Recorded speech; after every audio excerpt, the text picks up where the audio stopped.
Bye, Emily. It's August 27th, 2019, 5:49 p.m. So the Board of Trustee of Colerain Township convening for the executive sessions. Carla, would you please call for roll? Sure. Mr. Insco? Present. Mr. Rajagopal? Here. Mr. Unger? Here. Okay. Mr. Rajagopal, I recommend that the board go into executive session in accordance with the High Revised Code, Section 121.22G1, to discuss the employment and compensation of public employees. Also in accordance with the High Revised Code, Section 121.22G3, to discuss pending or imminent litigation with the township attorney. Also in accordance with the High Revised Code, Section 121.22G4, to discuss collective bargaining sessions with public employees concerning their compensation. And finally, in accordance with the High Revised Code, Section 121.22G8, to consider confidential information related to specific business strategy and to discuss negotiations with other political subdivisions respecting requests for economic development assistance. And I would motion that we do such a thing. I second. Any discussions? Not from me. Okay. We will be adjourning. Okay, roll call. Yeah, call roll. Call the roll. Mr. Insco? Aye. Mr. Rajagopal? Aye. And Mr. Unger? Aye. Okay, the Board of Trustees will be adjourning for the executive sessions. We should be back. Might as well bang it again.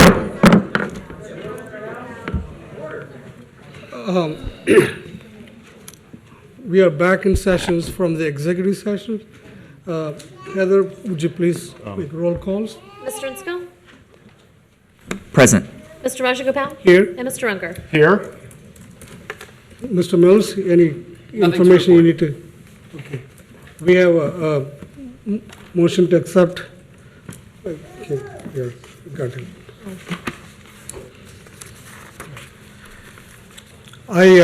Pledge of Allegiance.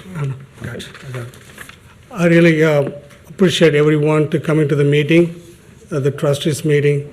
I really thankful to everyone. We see a lot of police officers here. Let's stand up for the Pledge of Allegiance, please. I pledge allegiance to the flag of the United States of America and to the republic for which it stands, one nation, under God, indivisible, with liberty and justice for all. Please remain standing.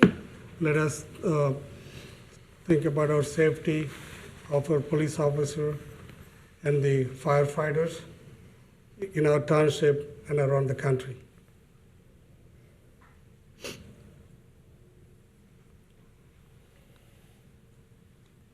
Thank you very much. Be seated, please.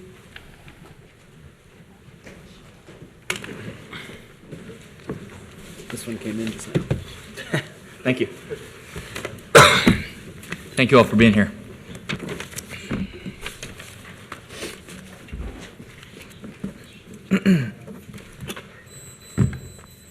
The next on the agenda is fiscal office. Yeah, his mic's on. Yeah. You're good, you're good. Fiscal All office. right. First, I'd like to ask for your approval of the August 13th, 2019 meeting, just our most recent meeting. I motion to approve the minutes. I'll offer a second. Any discussions? Not for Not mine. from me. Not for me. Okay. Mr. Insco? Aye. Mr. Rajagopal? Aye. And Mr. Unger? Aye. All right, and I'd also, there's those. I'd also like the board to approve the May 28th, 2019 minutes as amended. The amendment is a note to indicate that Attorney Kurt Hartman joined the board in executive session. Okay. I motion that we approve those amended minutes from May 28th, 2019. I'll offer a second. Any discussions?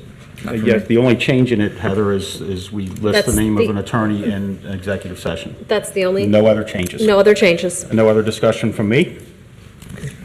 None from me. Roll call, please. Anything? Okay. Mr. Roll- Insco? Aye. Mr. Rajagopal? Aye. And Mr. Unger? Aye. There's that.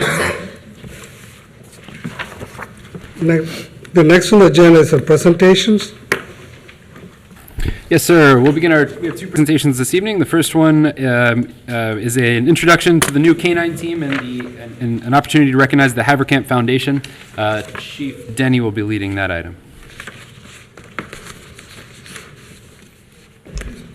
Good evening, Board. Well, usually when we bring a new police officer in, we swear them in front of the Board, but tonight we want to take a moment to introduce our new K-9 team to the community. Officer Adam Wood was selected through a very competitive process to join K-9 handler Brian Huntington and Teo on the police department's K-9 unit. Adam has teamed up with Taz, and I will ask Adam just to provide a real brief overview of his training, and then he can introduce Taz to the community. Adam? Use a mic.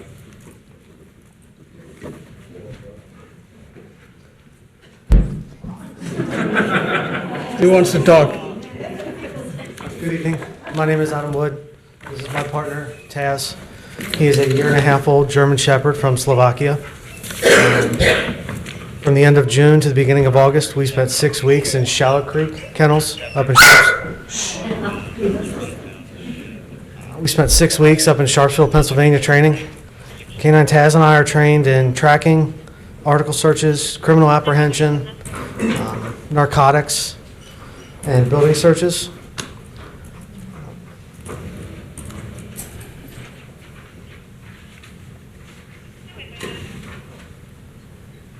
Any questions? What's like the code word we all should not yell at the same time? It's a very beautiful dog. Thank you for your efforts. Yeah. Thank you, sir. In taking care of that valuable animal. Thank you, sir.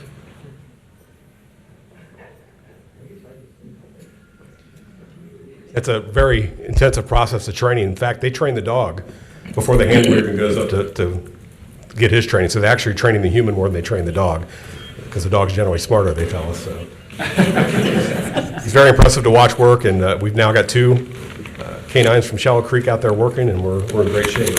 Purchasing a quality canine is really not an easy process. First, you have to secure the funds, which is difficult on tight budgets, and second, you have to find a quality dog that has the right temperament, and the training is vitally important. Luckily, we're blessed to have the Matt Haverkamp Foundation right here in Colerain Township. The foundation is in memory of Matt Haverkamp, a Colerain High School graduate and Gulf Manor canine handler who died in 2005. Matt's parents, Nancy and Bruce Haverkamp, honored their son's memory by creating the Matt Haverkamp Foundation. The foundation's purpose is to purchase canines for area police departments. To date, the foundation has donated 57 canines. Amazing. And raised nearly $500,000. Each canine costs approximately $14,000, and the foundation has provided both of Colerain's canines. Without their generosity, we would not be able to realize our goal and have this vital resource on the streets of Colerain Township. Tonight, we have Heather Lane, the president of Matt Haverkamp Foundation, and Vice President Jim Cunningham with us. I'd like to have them step forward so we can present them with a plaque of appreciation.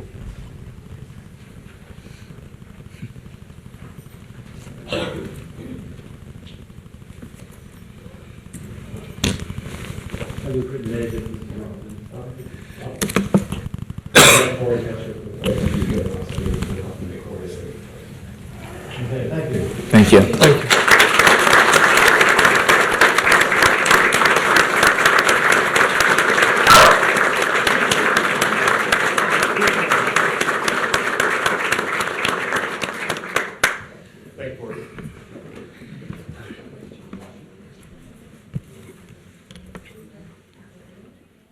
We could test them out going up and down the aisles real quick.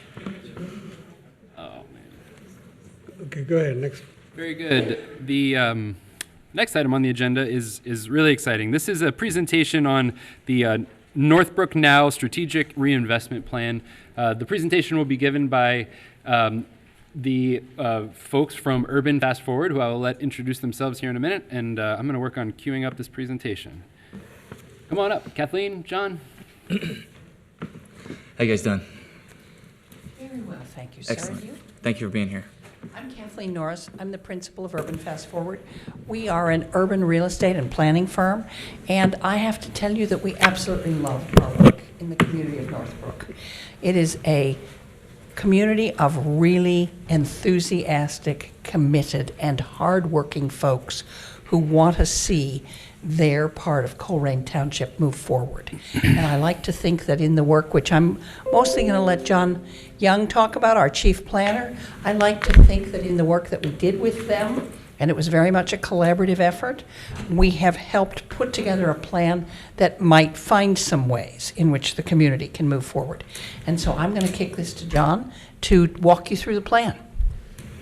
Thank you, Kathleen. My name is John Young. As Kathleen mentioned, I'm the Chief Planner for Urban Fast Forward. We really enjoyed working with the Northbrook community and Colerain Township on this project, and I hope that what we present to you guys tonight is something that is groundbreaking and transformative for Northbrook.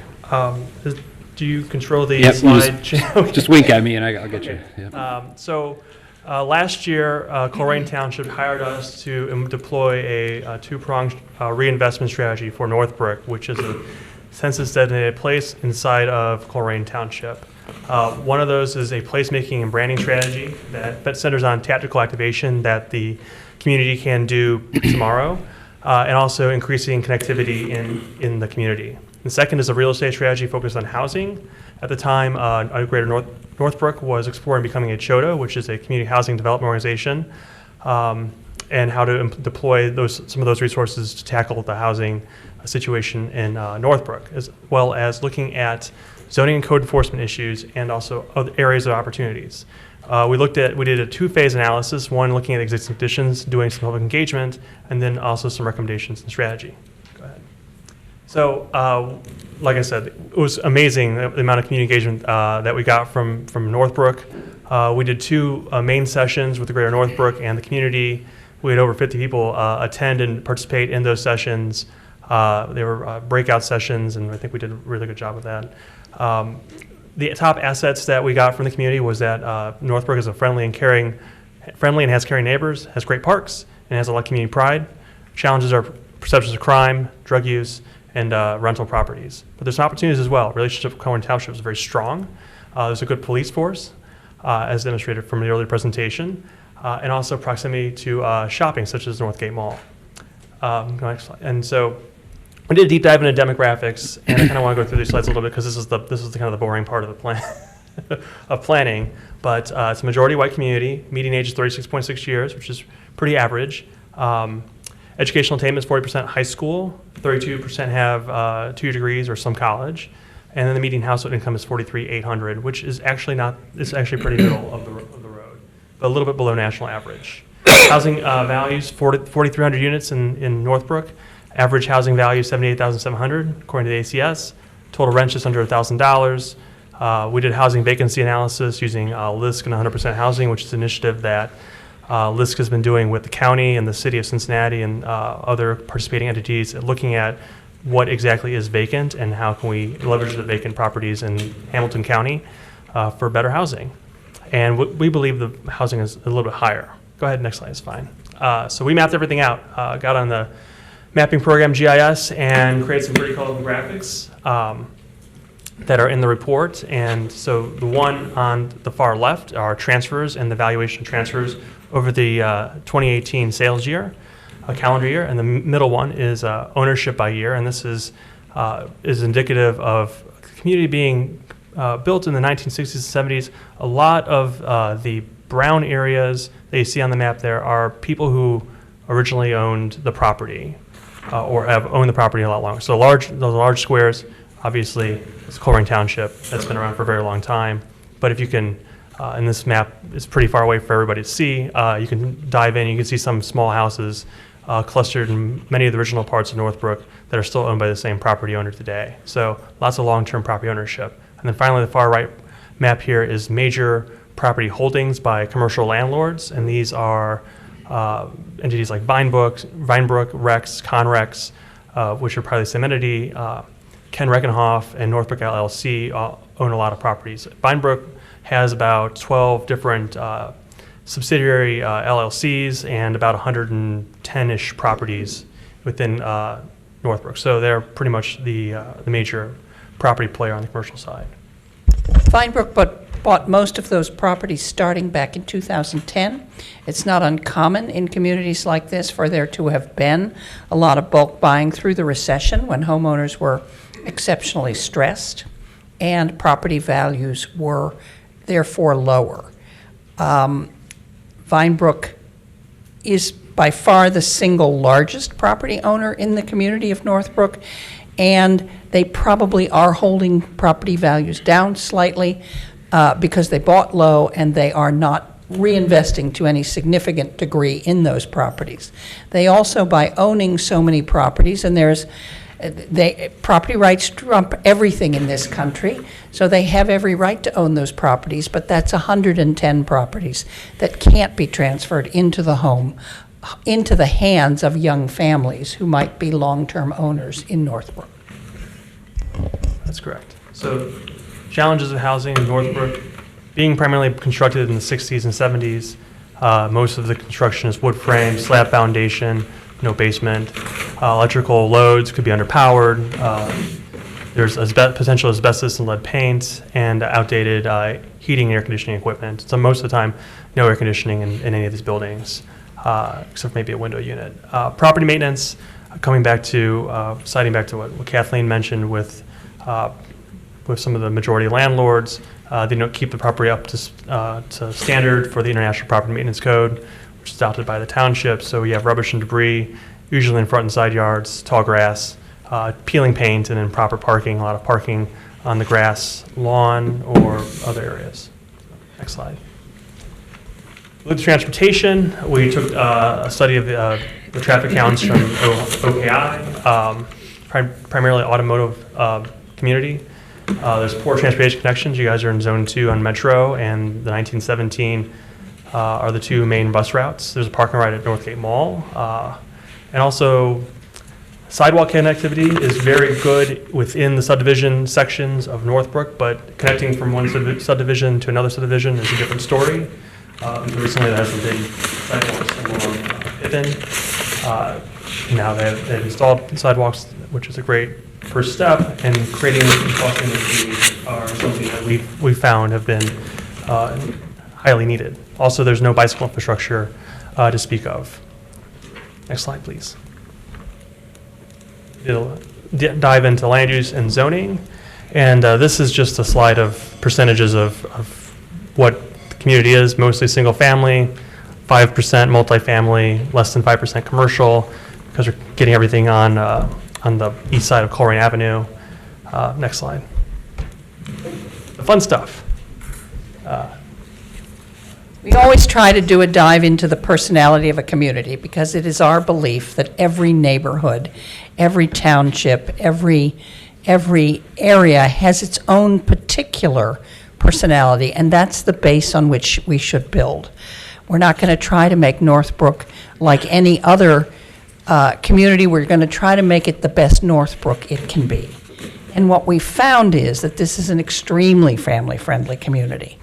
Those homes, which may be slightly old-fashioned, but they are nice, solid homes. They are housing young families and longtime homeowners, and they are much loved by their occupants. This is indeed a multi-generational community, and our working group talked about the need to protect older residents, but also to create activities for the youth in the community. So what we're talking about here is what we're saying is going to happen, what Northbrook will be like in 3 years when that youth has been engaged in organized activities. And again, we've rarely worked in a community which took such a personal interest where people took such a personal interest in each other. I don't think I've ever worked in a community where some of the neighborhood fathers said, you know what, let's take the kids on a fishing trip. One of our recommendations, which John will get to later, is built on something that Colerain Township has done and something that Northbrook told us. Northbrook told us that they would like to have a better connection to nature. And they pointed out that Colerain Township, one of the trustees, had suggested that this community plant fields of sunflowers, which you have done, which is really kind of cool. So we took that recommendation and we suggested that Northbrook become a butterfly haven. And we made specific recommendations as to how they might accomplish that and what the benefits might be. We also suggested that it become a Tree City USA location because that has particular benefits. and that you should utilize the Mill Creek, which runs through the community of Northbrook, where you have a lot of opportunity for some bank improvements that would create really lovely nature areas. And I think we can safely say that Northbrook is a quirky community, which I think is a real asset. I think a community that would hold a Christmas event for a young boy who will be dead before Christmas can be said to be both quirky and caring. And I think that's a really good thing for Northbrook to build on. And I think that there are lots of people who would like to live in a neighborhood like that. So this is our vision for what Northbrook will be like in about 3 years, building on the assets that we see being already in place. So to get there, we need to first focus on housing. And we developed a path forward for Northbrook's housing strategy, and this is something that can be implemented by, if the CHOTO does move forward, or a potential housing task force, or a group of partners with the township of Greater Northbrook, and so on and so forth. Those goals are to improve area property values within Northbrook, reduce and eliminate blighted properties, foster increased homeownership, and also encourage improvements to existing properties. We have a 4-phase strategy for tackling that. The first one is to look into and research and coalition build, and basically building partnerships with CDFs, Inside Development Fund, with FLISC, with Hamilton County and some of their programs, which the township and Greater Northbrook have already done to some extent, and then also to fundraise and build the capacity needed to purchase and rehabilitate the houses. That brings us into step 2, which would, our recommendation is to look at the focus area highlighted in the reddish circle located on the map there. That is an area that we've identified where there's a lot of long-term property owners that have been there, and long-term and also more affordable housing. So a corporate property owner oftentimes looks at buying a house between $20,000 to $80,000 and then holding that in a portfolio. This entity would have to compete with those corporate property owners in trying to purchase more affordable housing stock in order to begin a rehabilitation. But what happens when you begin that rehabilitation and invest those funds, if it's 3 or 4 houses in this area, preferably at a concentrated corner or intersection, this entity is installing and rehabilitating an existing Northbrook house to modern standards and setting a standard that basically says that we can remodel these houses and make them really comfortable and great, and also encourage our neighbors to do the same thing. I grew up in this part of town, and my father was a residential real estate broker, and he probably put saddle shoes on my feet, for those of you who remember what saddle shoes are, by selling houses just like the ones in Northbrook, many of which were built between 1955 and 1970. The ones that were slab on grade were sold for $19,900, no money down on a GI loan. They generally had 2 to 3 bedrooms and 1 bath. And they had fully demised rooms, small living rooms, dining rooms if they had them, fully enclosed kitchens. Modern lifestyles like a more open room, but those are extremely solid homes, and they fit into the most important and the scarcest housing sector really across the country right now, which is workforce housing. Housing that is affordable for families that are earning $40,000 to $50,000 a year, housing in which they can raise their families.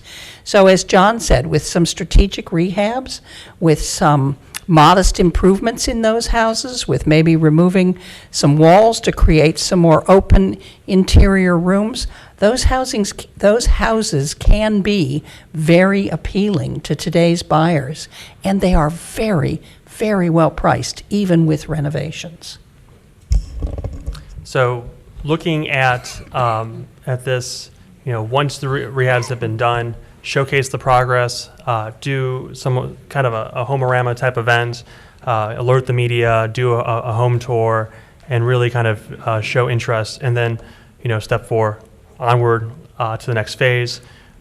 Once, keep the cycle going and within the focus area, but also look at areas to the north and to the west. Next slide.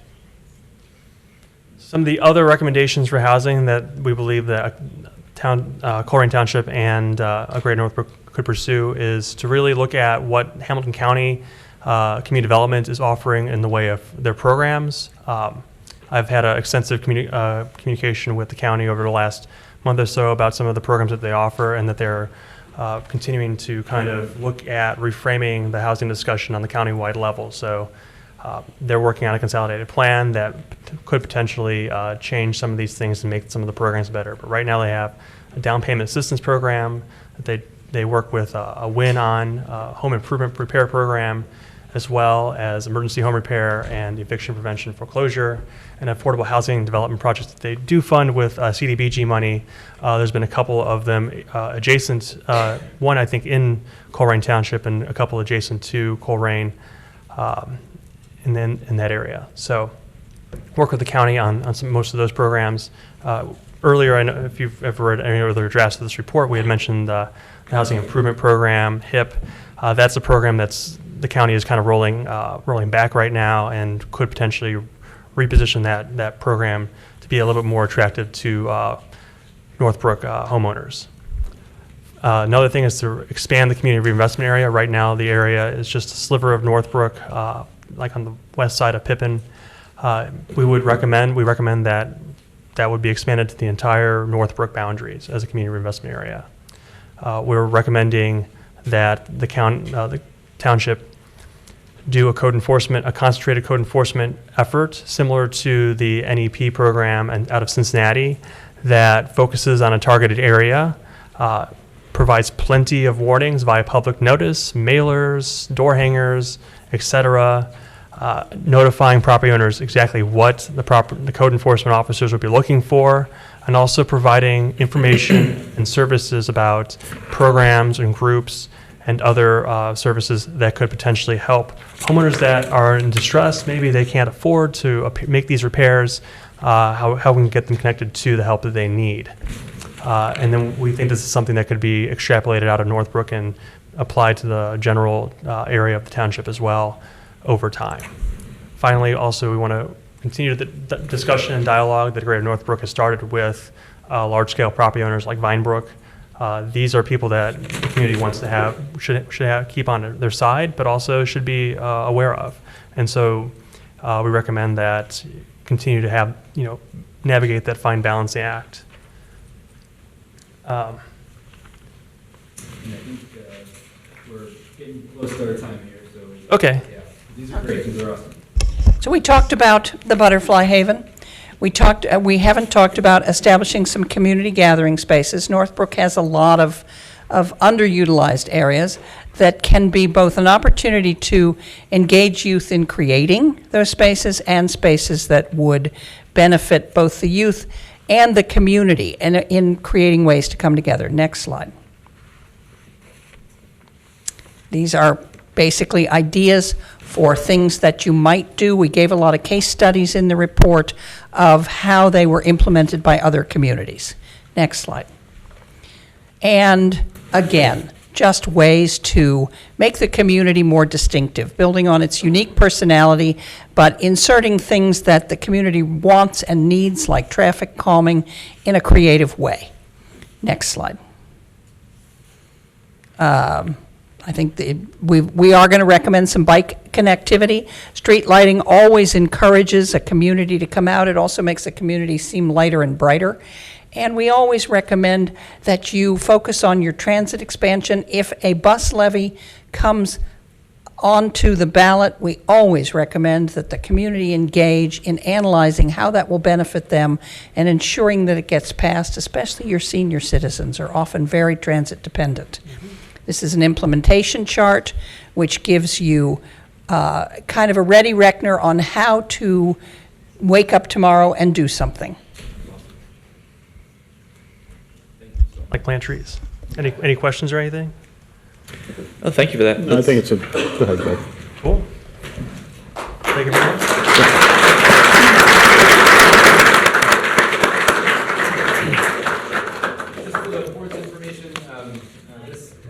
Mike. will be voted on later on this evening. Turn mic on. The actual plan will be voted on later this evening for the board's adoption. The recommendation is to adopt the plan. I'm so proud of the work that the Northbrook group went into this, and I'm just so pleased with the outcome that Urban Fast Forward put together. I think that they have a game plan, and like I told them before, now it's your job to help us implement this, right? We're going to do this together and get this thing done. So thank you guys so much. Thanks for coming out. Absolutely. Thank you very much. The next on the agenda is citizens' address. It has been very, very successful, that citizens' address, 5 minutes, because we got a lot of people want to talk. I'd like to keep your address for 5 minutes to have a meaningful meeting.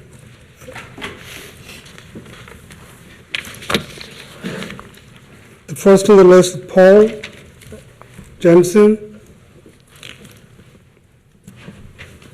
Good evening. Evening. So I was out of town when I heard that the police department was going to lose the contract with the Northgate Mall. And it was because of the way the trustees voted. My first thought was to come up here and administer an IQ test. Then I remembered two words that come up over and over again when things don't make sense. Ulterior motive. A secret reason why something is done and on paper it doesn't appear right. So when I got back, I did my homework. Called several police people, called Chief Denny, and I asked him, what's going on? And these are the facts in this. 7 years since the mall was bought, the Colerain Township Police Department has had a very lucrative contract. 7 years, nothing at that mall but theft. No murders, no shootings, no arson, no dismemberment, no mass shootings, nothing. Zippo. Zero. A+ effort. Then I thought, well, it must cost the township money to put this thing together. And then I discover it cost the township nothing. Actually, the township makes 5% of this contract. So now my head's just exploding. Why is this going on? So I'll come back to the ulterior motive in a minute.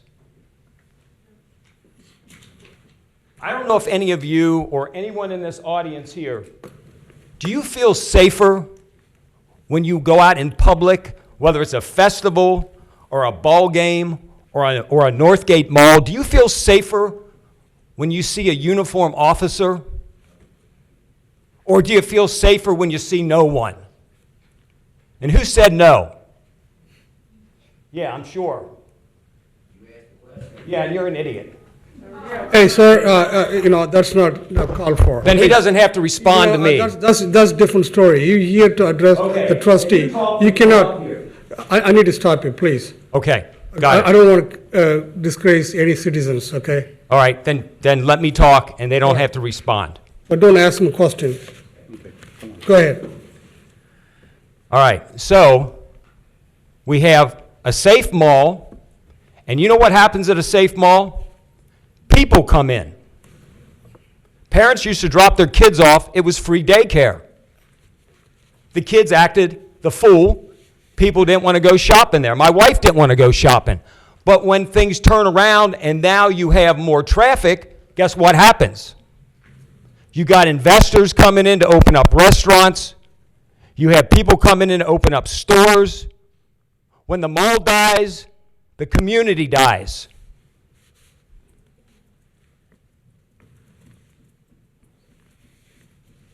Hypothetically, if I went after you all right now and lost my mind, would you be happier there's policemen in this room to stop me? Or would you say, I'd rather make a phone call and have them come in? because by then it would be too late. Trustees have a fiduciary duty to the people that elected them. They have a fiduciary duty to this township. They have to be more honest and more transparent, the average person. More honest, more transparent. No ulterior motive, no secret reason. And on paper, when I look at this, it blows my mind. All these positives on the one side and no negatives on the other side. The township makes money on this contract. So let's get to the vote. Dan Unger, you voted for the contract. Yes, I did, and I think there was some misinformation on Channel 12. Greg was put in a position where he had to abstain. I'll stop yes. it. You need to address, sir. Yes. This is not- I voted yes. Yes. Go and talk your 5 minutes, please. And Greg Insko, you're a smart guy. You think a lot. You think a lot like me. And I don't think you have to abstain from this vote. And I don't know how you're going to vote. But here's the thing. Because you have a store in the mall, that's somehow a conflict of interest? Sir, your 5 minutes up, please. No. My wife is next. Can I have your 5? No, you cannot have that. You cannot have that. I'm going to continue and finish this. I'm not going to drop it in the middle of this. No, how long are you going to talk?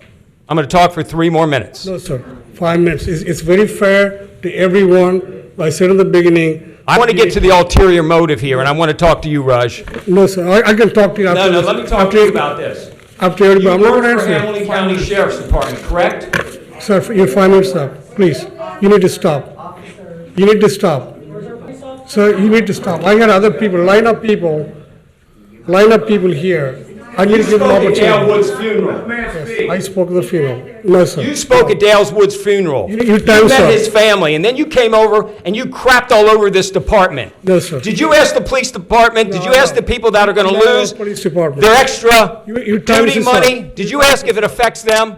Your time's is up. I'm You not have gonna a answer. connection and a conflict of interest with the sheriff's No, department, nothing. and you Okay. know it, Next is Mr. and you know it, Federley. Step forward, please. and you know it. I'm not going to answer anything. You're pathetic. Your time's up. Pathetic. Bernie, please. Bernie Federley.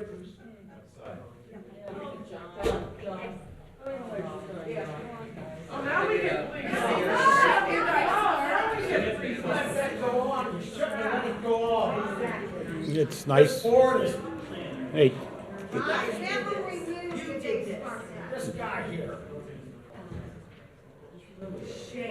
it's nice to have an on-duty Okay, Bernie. it's nice to have an on-duty officer to handle these things. I'm going through the stack, ma'am. I'm going through the stack. I'm sorry. You after him? Yes. Okay. Go ahead. So I'm gonna. What's your name, ma'am? Danita Jansen. Pull the mic down a little bit. I don't know your name on the list. Danita? Okay. Go ahead. So I will finish where he left off. The question is, you work for Hamilton County, correct? I'm not going to answer any questions. You got to speak. I'll let you speak. Okay, you worked for Hamilton County. Not now. You voted against this. Okay. I voted, okay. Yes, I I don't did. think we need to say anything more. And you know Okay. what? Look how fast they got here. They were Okay. here. I understood. Nice to be protected, isn't it? Yes, ma'am. Thank you very much. Bernie, please. You just go step forward. Did you say Bernie? Bernie Federley.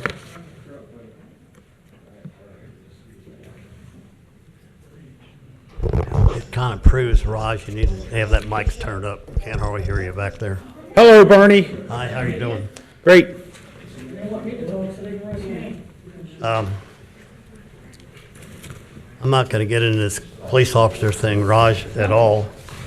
I don't want to, but I tell you what, takes about 4 or 5 officers to run that beat, and I never see one in my neighborhood, and I pay a hell of a lot of taxes to never see a police officer in my neighborhood. and maybe we'll have some more dead bodies down there, which you know about. They need to run their patrols like they're supposed to. That's the end of that.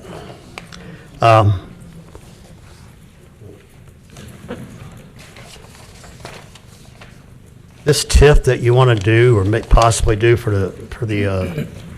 this development, going back Sovereign, that I'm not so sure you can do it according to our zoning to start with.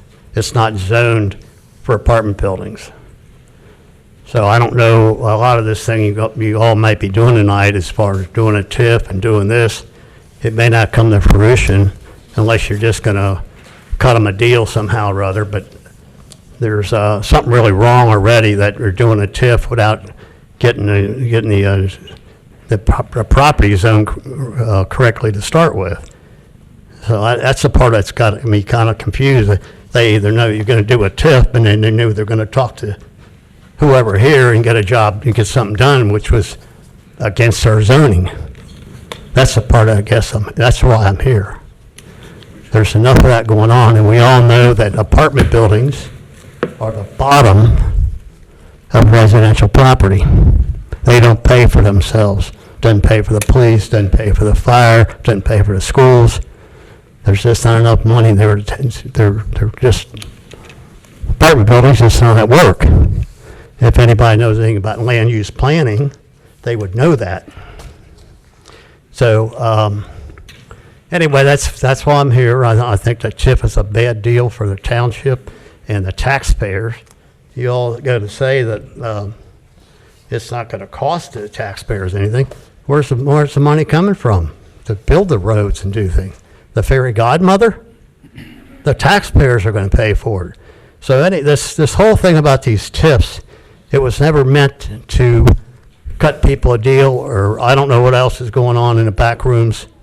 But somebody's getting rich off of this, and it's not the taxpayers of Colerain.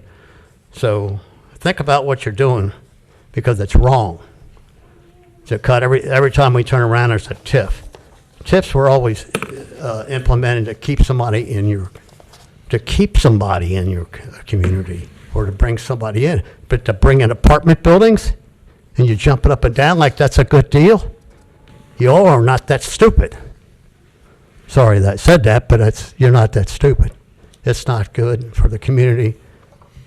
It's just not good. I suggest you vote against it. Thank you, Barney. Thank you. The next, Mr. Keith Miller, please.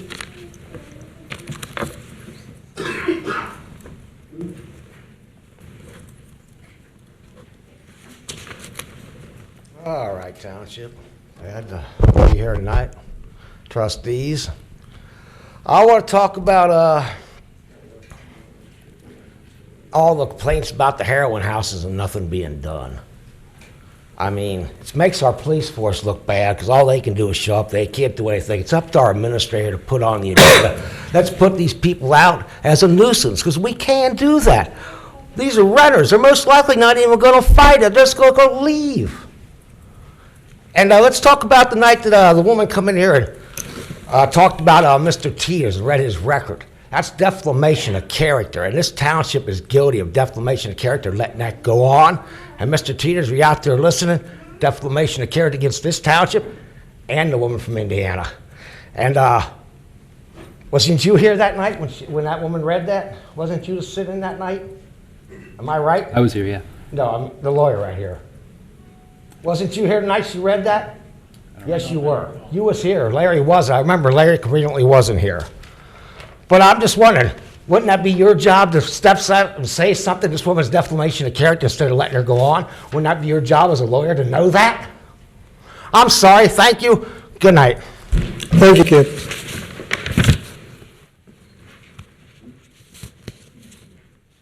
Matt Wallace, please.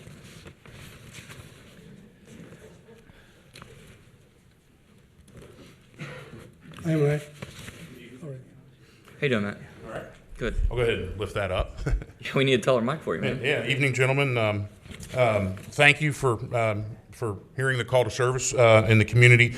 In in navigating us through some really difficult issues. And I just offer this for your consideration. I really don't even expect an answer tonight or really next week or whatever. I want to talk about substance over kind of I want to talk about process over the substance of what's in a lot of the things that we're facing here. I think one thing that we're seeing is that I believe that the feedback, and again, this is I offer this for your humble consideration. The feedback loop, I think, needs to be extended, where you have a vote, you have items that hit the agenda on Thursday. A lot of times Friday, if you're like me, you're halfway into the weekend and you want to get the weekend finished, and then Monday happens, and Monday's always hectic. And the next thing you know, I think a lot of citizens have other plans and don't have time to read the agenda, don't have time to read the supporting documents, and in many cases maybe don't go because they're not comfortable voicing an opinion on something they don't have the data for. So I wonder if you would consider on future items, like we see with the sound ordinance and like we've seen with the mall issue and we saw with the sidewalks, if perhaps it could be almost a standard practice to wait for 2 meetings. That allows more citizen involvement, and I know we've done that before, and I know other jurisdictions have done it before, but I think that'll give the trustees more valuable feedback into what the people are actually thinking. It comes upon, I think, folks very quickly on some of these things. It gives 2 times the amount of time to deliberate.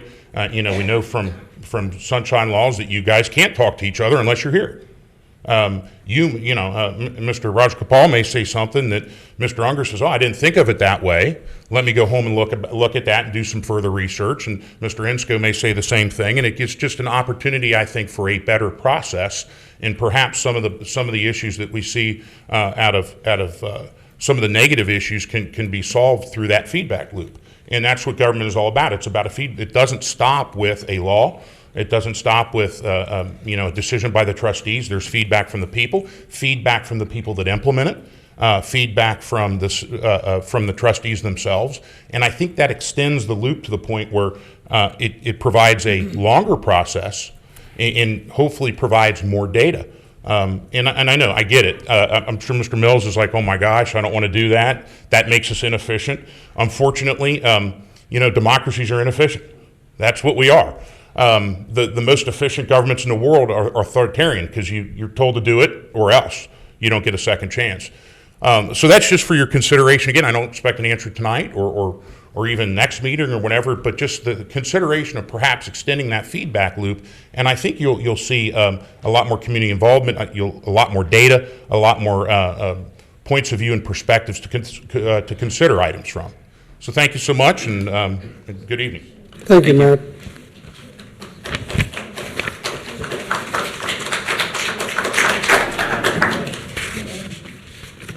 Next is Lori McMillan.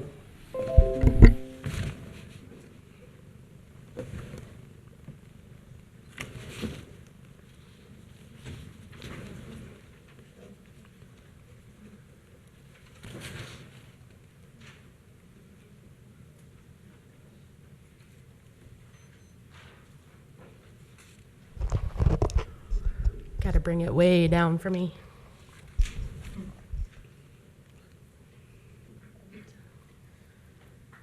Oh, so you guys know I'm always the nervous Nelly. So first, I just want to say that working with Urban Fast Forward was just an amazing experience for Northbrook. Kathleen, John, and Addie are a wealth of knowledge and experience, and we can't wait to get the chance to implement some of the projects outlined for us.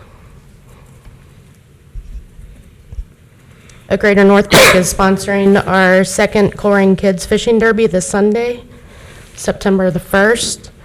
Registration begins at 8 a.m. and the derby runs from 9 to noon, and all are welcome.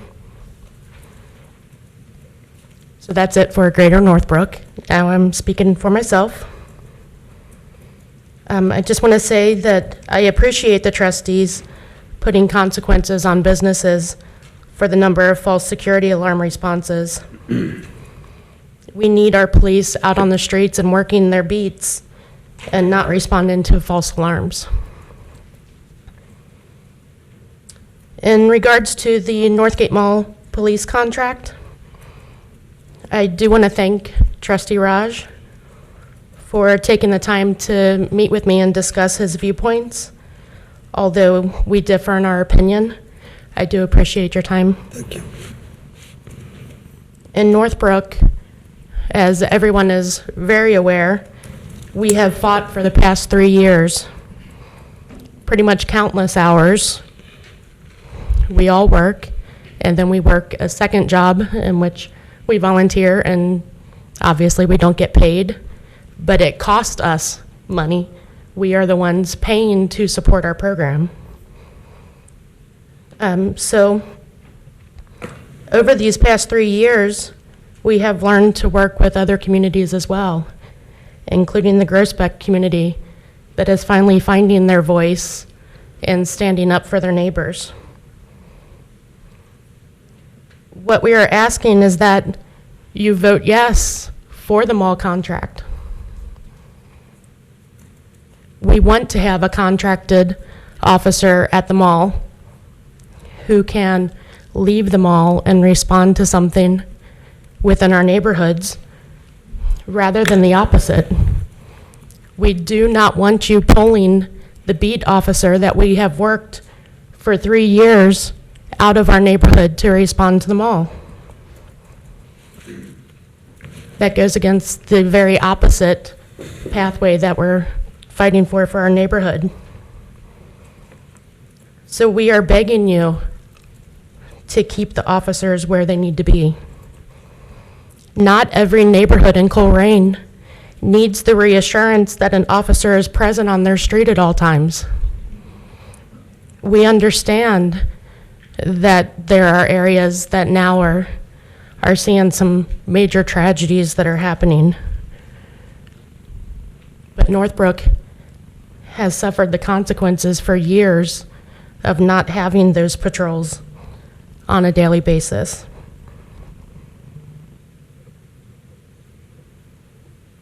To vote no ensures the beat officers leave the closest beats.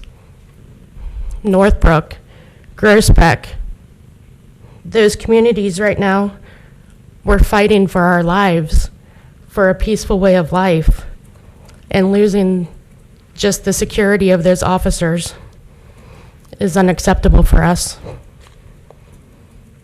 Again, it goes against everything that our small little but hopefully mighty volunteer group is fighting for. These efforts have been hard enough to tackle without the loss of a much needed officer's presence. So again, we're asking you to support the Northgate Mall contract.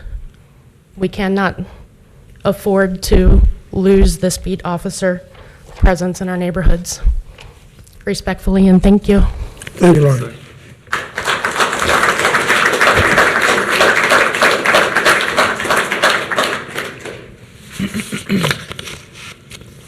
The next is Mr. Rich McVeigh, please. Good evening, trustees. This evening, I want to talk a little bit about a disturbing trend in the township from my perspective. That's the continuing subsidizing of businesses at the expense of residents. I talk about use the Kroger TIF, the Rumpke TIF, subsidizing police protection at the mall. If they're there, they ought to be paying their full freight. We have 2 items on the agenda tonight, the Duke TIF and the apartment TIF that Bernie talked about. Relative to the project on Sovereign, as Bernie pointed out, that area of town is designated R2, R1. The last comprehensive plan and the comprehensive plan that's in draft form both state that area is best suited by single-family residents. So we're on record that's saying that's what should be there. And to Bernie's point, it's hard to understand why you're considering a TIF for an apartment building in an area where your own zoning laws prohibit it from being. Beyond that, the pitch is that we need to put the road in there for the developer because he doesn't want to put it in, and the byproduct would be that it would funnel some traffic off of Colerain to Pippin, and there's no data to support that. That's all a suggestion. It's going to increase traffic as it is with the residents in Sovereign. If you look at those, they're nice single-family homes, and they don't need the traffic. Also, I would point out that the police department can tell you that most of the predominance of calls that they get are from places like Walden Glen and Hidden Meadows, the apartment complex, and the northeast corner of the township.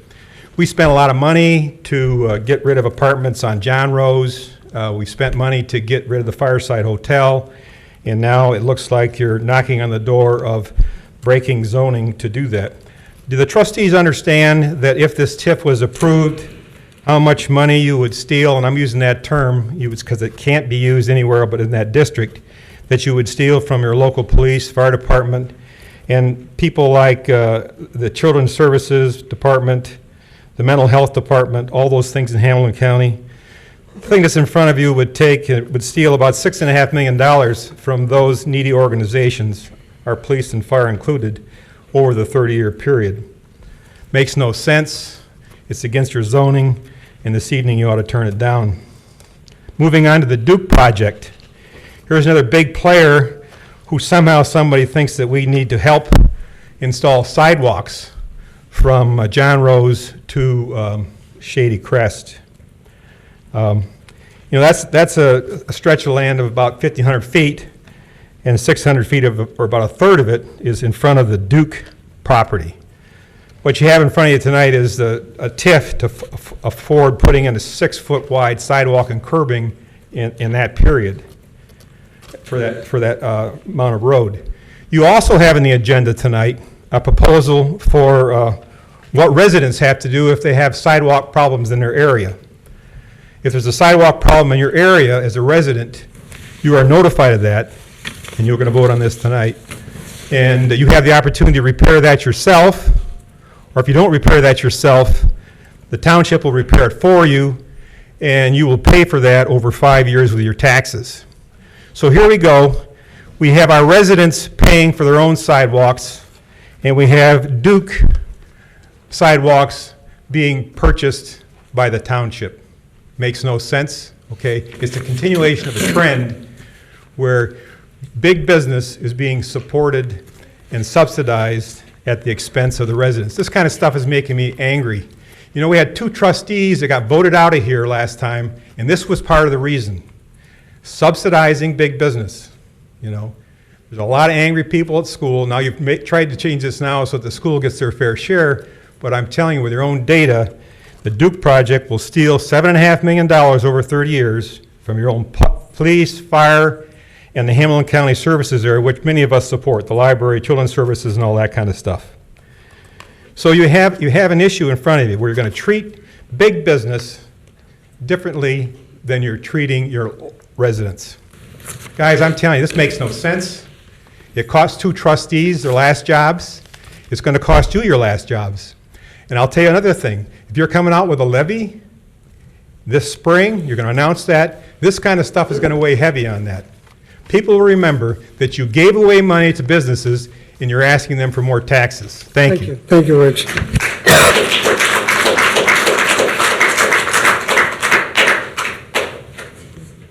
Don Smith, please.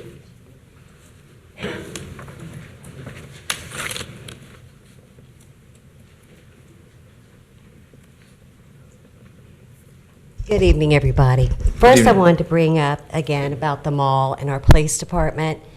And before I go any further, I want to thank our trustees for revisiting this again. That there is time to think about it, communicate with each other, see where we stand on it. I think it's important. I voiced my opinion immediately after the meeting. I don't think the meeting was even over when I posted it. You had voted no, Raj, and I'm not going to jump you. I just wanted to know why, and then I got derelict about that. I didn't contact you. I do think it's important. I do respect all opinions here. I think what we saw here tonight was a passionate resident, passionate about our security, passionate about our police department, and passionate about our community. I've seen a great improvement in our township and our meetings over how we carry ourselves and address each other. And I hope that we can continue to do that and not what we just saw here tonight. The second thing I'd like to bring up and ask of the trustees is on the sound ordinance. I missed that entirely this summer. I understand it was voted on again, and then we went back to 2003 to see where we stood on that and the last vote on it.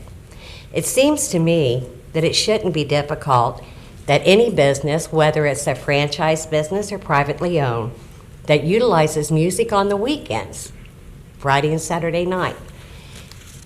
Why that wasn't added in 2003, I don't know. Maybe we didn't have that many businesses here in the bar type atmosphere or late dining atmosphere with a patio. But I'm asking if we can please revisit that, as I'm hearing so many business owners and residents saying they enjoy spending their money right here where they live in Colerain Township and supporting not only the large businesses but private ownership businesses. So I'm asking, can we please consider reevaluating that vote from 2003? Maybe we can include that on Fridays and Saturdays, businesses, like always, 2 o'clock, music is done. Sunday through Thursday, 11 o'clock is plenty late enough. Thank you very much for your time. Thank you, Minister.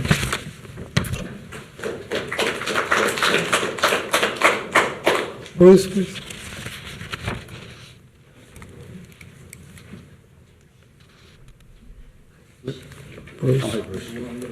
Thank you.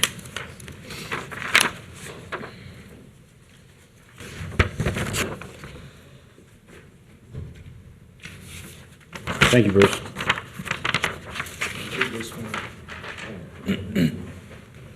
I'll give this That's to, okay. We can- I'll give this to Dan, Heather. I'll make a copy for Dan. Okay, bring it back. That's fine.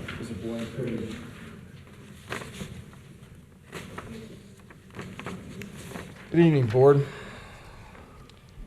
I highly encourage the two legally allowed trustees to vote aye on the Northgate Mall Colerain Township Police contract.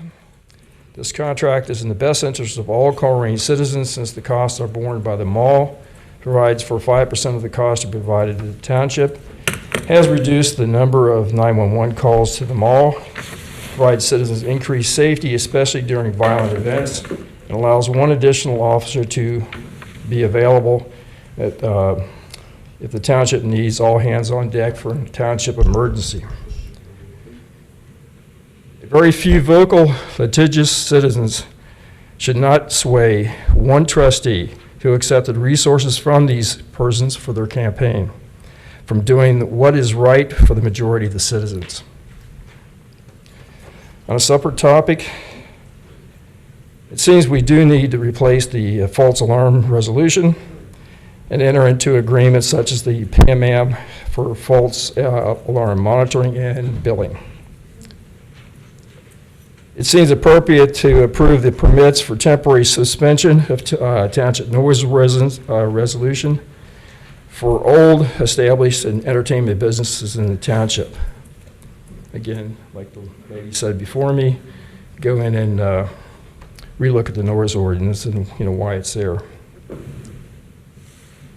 Concerning the sidewalk maintenance issue, I read through the whole thing, and why cannot the residents do their own sidewalk driveway apron maintenance to be in compliance with this new rule if you voted in? Because the way I read it, you have to present a contract that you're going to have somebody repair it or have the township repair it for you and put it on your tax bill. I mean, there are a lot of people can do concrete or asphalt work of their own. So I don't understand why that part is in there. Concerning adopting the Northbrook Now Strategic Reinvestment Plan, this is an ambitious plan and will be a win even if only a few of the initiatives are accomplished. My only concern is what will be the unintended consequences from the plan to the resources of the rest of the township. As I read through this and start thinking of all the possible resource implications that the township may have to provide additional police, enforcement, this could cost, the rest of the township a lot of the resources being diverted. Not that Northbrook doesn't need additional resources. And will the criteria listed in the plan be forced onto the rest of the township residents? Some of the items such as trees, where the trees can be, size, etc. Code enforcement blitz. Envisions a lot of various negative things. Increasing bicycles on township roads. I know this is in vogue. We need bicycles every place. But the reality is that Colerain wasn't built for bicycles. And the people who pay for bicycles are those who drive vehicles that use petroleum through taxes. I can go into this in depth later with anybody who wants to talk about it. On a separate topic, it's not on the agenda, but I thought I'd bring it up since it's in the news. I didn't know the level of attention the township would place on cybersecurity, but taking recent events of cyber blackmail in municipalities. On average, I understand the foreign blackmailers are getting about $50,000 per blackmail event to unlock your data files. It is time for the township to significantly harden all of its data systems. I talked a little bit with Mark Denny, and I guess the person you have overseeing some of your cybersecurity is seemingly doing some of what you should be doing. But I thought I'd need to bring it to the attention that this is a critical event, since this township does run on backup computers and so forth. If you lost everything, where would you be? Are you willing to pay $50,000 per event? Thanks. Thank you, Brett.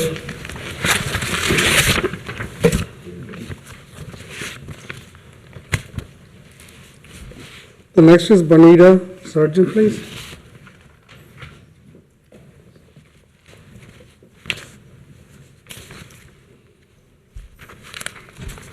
I just want to comment on Rich and Bernie. Ditto, they took away what I was going to say. I've also been involved in the township when the other two trustees, Ritter and Enderhees, were voted out. The main reason being exactly what Rich put upon, saying about the TIFs. When they were in charge, they were going to work with you, Dan, when you were part of the school board or the superintendent, and get $1 million or some kind of money for the board. They never took the initiative and did their job and actually got that money for the school. The TIFs, again, with the Duke Energy, I don't agree with that. We voted you in on the premises you were going to work for the neighborhoods. You know, there's a song called "What Have You Done For Me Lately?" I'm going to sing that song. What have you done for me lately? Meaning the neighborhoods. The neighborhoods should be your number one priority. You're focusing on the businesses, you're focusing on the TIFs, and then you're jumping up and down for joy because of a complex. There's people that are living in the neighborhoods, just like the lady from Northbrook said, Northbrook and Groesbeck and all over. We are begging. We have been pleading for 5 years for you to put some teeth into the code enforcement, for you to start listening about the out-of-town people that own these homes. If you're not going to do anything to them, we are not going to support you, anything you bring into the township. We are your bread and butter. We're the neighborhood. We're the residents that have been here for 44 years. We're the residents that have been here for 25 years.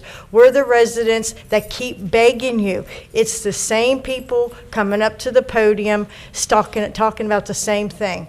Please do this to junk cars, and please do this to the grass, and please do this to the loud music. You know, I don't get to enjoy my home. And we've all known this. We've talked about this for the last 2 years that you've been on the board because of the loud music 24/7. And there's nothing the police can do because when I call, the loud music stops. There's nothing I can do about the vicious dog that just attacked another dog. When the police come, the vicious dog's in the house. There's nothing I can do about the weeds. I've called code enforcement. Finally, they finally did something about it. When I call about the drugs and the meth, there's nothing the police can do because they don't witness it. So you, as the trustees, have to put aside always worrying about Duke, Rumpke, whoever, all the people you worry about, you need to concentrate, as Rich has said for many times, as Bernie has said for many times, as Stephanie has said, as everybody in this room has come forward. We are the residents. We are your CEO. And at some point, as a resident, I would like for us to do a report card on you or an evaluation on you. I think constructive feedback, I think you should expect that from your peers and from your people that are above you. And I consider myself as your CEO. And I would like to do a year-end evaluation on a grade level and maybe give you some constructive feedback. And that includes your other staff members also. Because you're not listening. You're doing. I've asked you to put a spreadsheet out because people come up here and they'll say, well, can you look at this? Okay, I'll do that. Well, can you look at this? Well, I'll do that. We never know from 2 meetings later, I wonder what happened to that thing she brought up. Well, I wonder what happened when she brought that up. Well, I wonder if we're going to do that again. I wonder what happened to them street lights. I wonder what Sharon happened on Rural Heights. I wonder when Carrie said that would happen on Rural Heights. That is something that we should be, as residents, given. That is something simple. It is nothing involved that you have to do. It's called a spreadsheet. And I don't want to hear from Mr. Mills, you get a spreadsheet on our strategic planning. I'm not talking about strategic planning. I'm not talking about that. I'm talking about the residents who take their time out of their busy schedules to stand in front of this board 10 times a year out of the year or 20 times a year and come up to this podium and keep saying the same thing over and over and over and over, and we don't see the results. So my parting words are, quit worrying about the TIFs, quit worrying about Duke Energy, quit worrying about everything else. What have you done for me lately?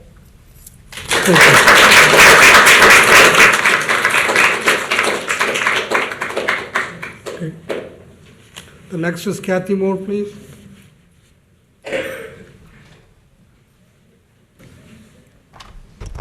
Good evening.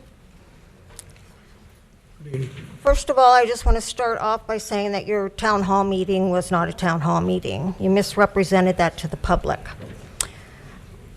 The agenda is way too much. Residents are restricted in the time to question and comment.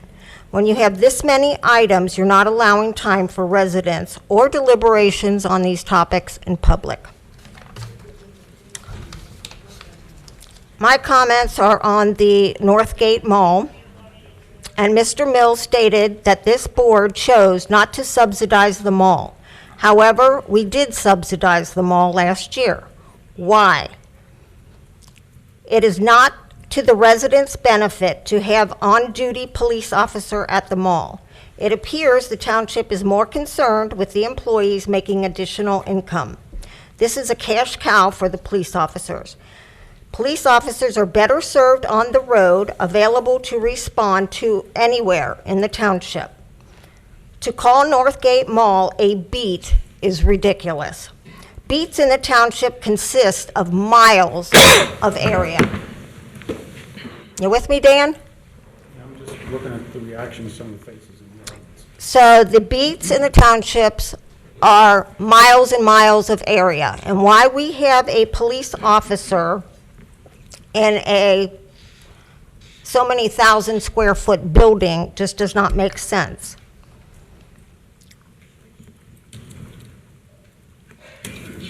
While this new contract supposedly covers the benefits for officers, 7 years in the past did not. The language for a police levy that barely passed in 2014 says nothing about protection of private business. This is easy money for the officers. They can work for a less amount, but they want top dollar. I believe this is a good recruiting tool for the chief, but does not benefit the township in any way. This contract was a mistake from the beginning. A contract should spell out all the terms of the agreement. Nowhere in the contract does it say officers are allowed to leave for emergencies like the Walmart contract states. We do not provide monitoring via camera. I can only assume that the mall believes we have camera monitors and the officers will not leave for any reason because that is what the contract says. This was in the last contract, even though that is not the case. Why is it still in the contract? Why does it still say we're monitoring when we aren't? How did we receive 11,000 hours of road coverage by accepting this contract? That is what was said when we accepted the contract last year. We get 11,000 hours of extra coverage on the road. How does this provide extra police protection in our neighborhoods? Dispatch fees. This is something every community deals with. I think we should concentrate on not wasting money in other areas. With all the money we have given to the mall, we could have provided an officer on the road. Your idea of cutting costs has only cost us in some other way.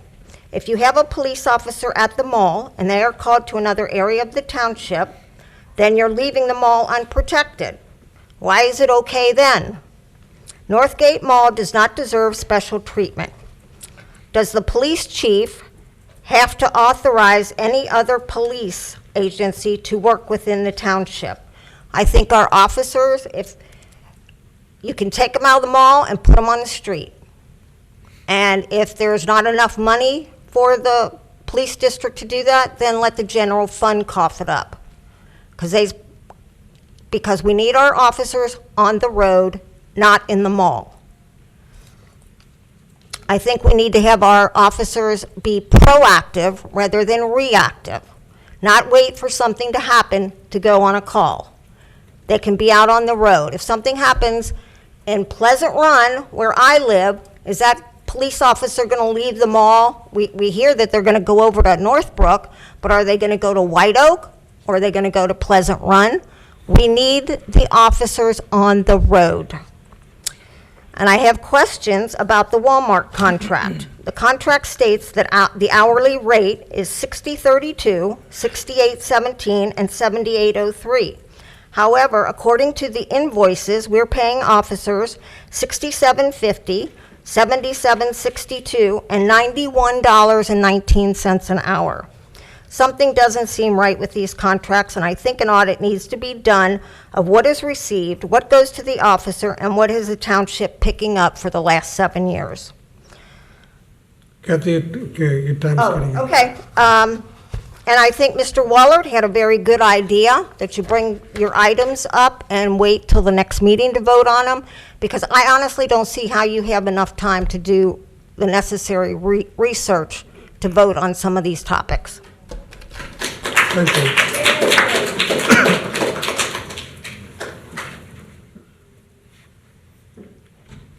Next is Linda Gagel. Okay, sorry. I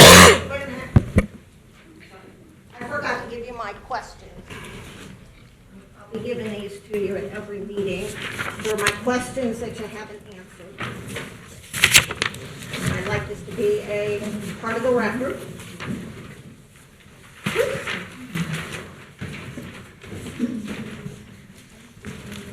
Ready?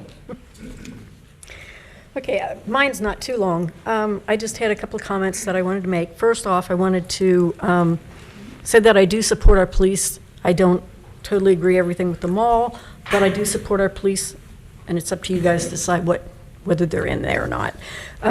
The mall contract, last Tuesday night, I believe it was, we had a town hall meeting, and it was very productive.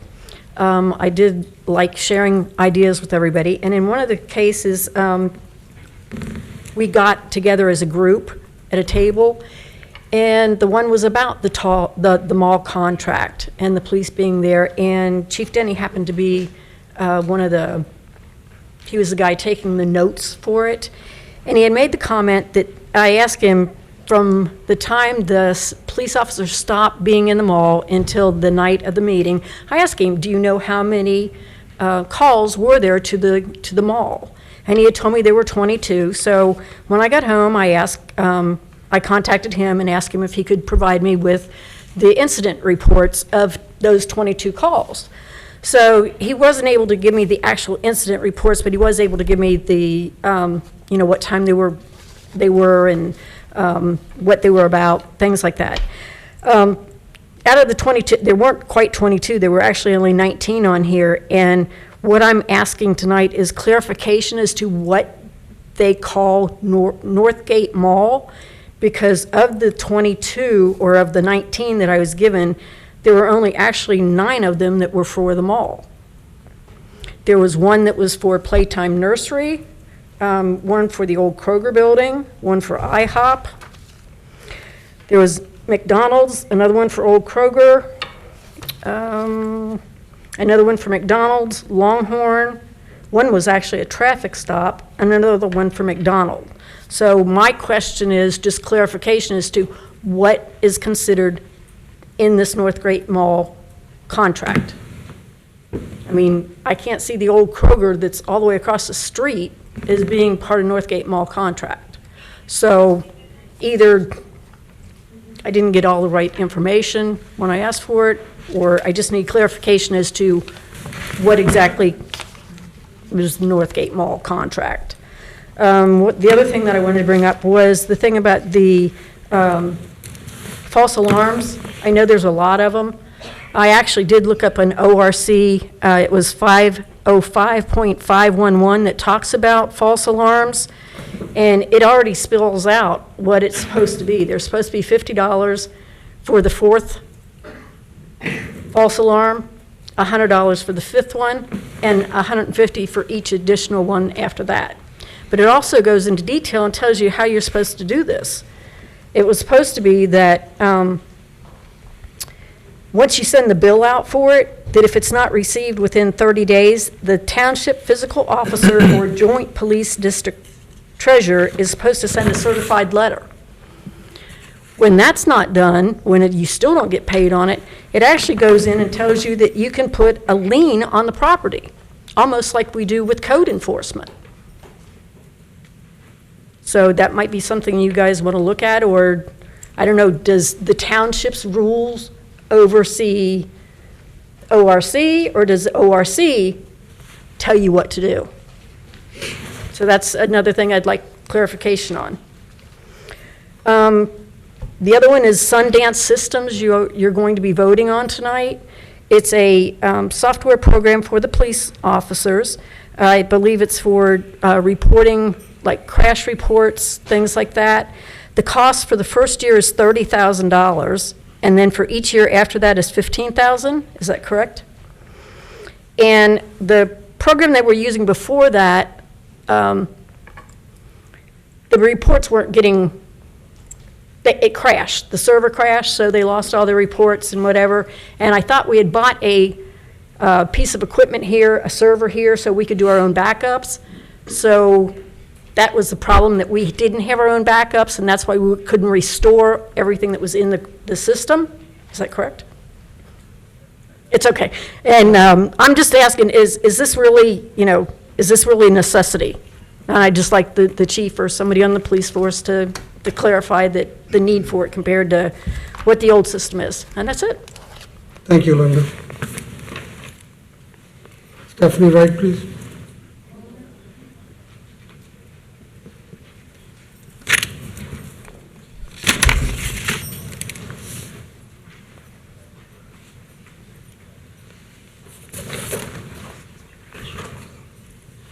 Thank you, Stephanie.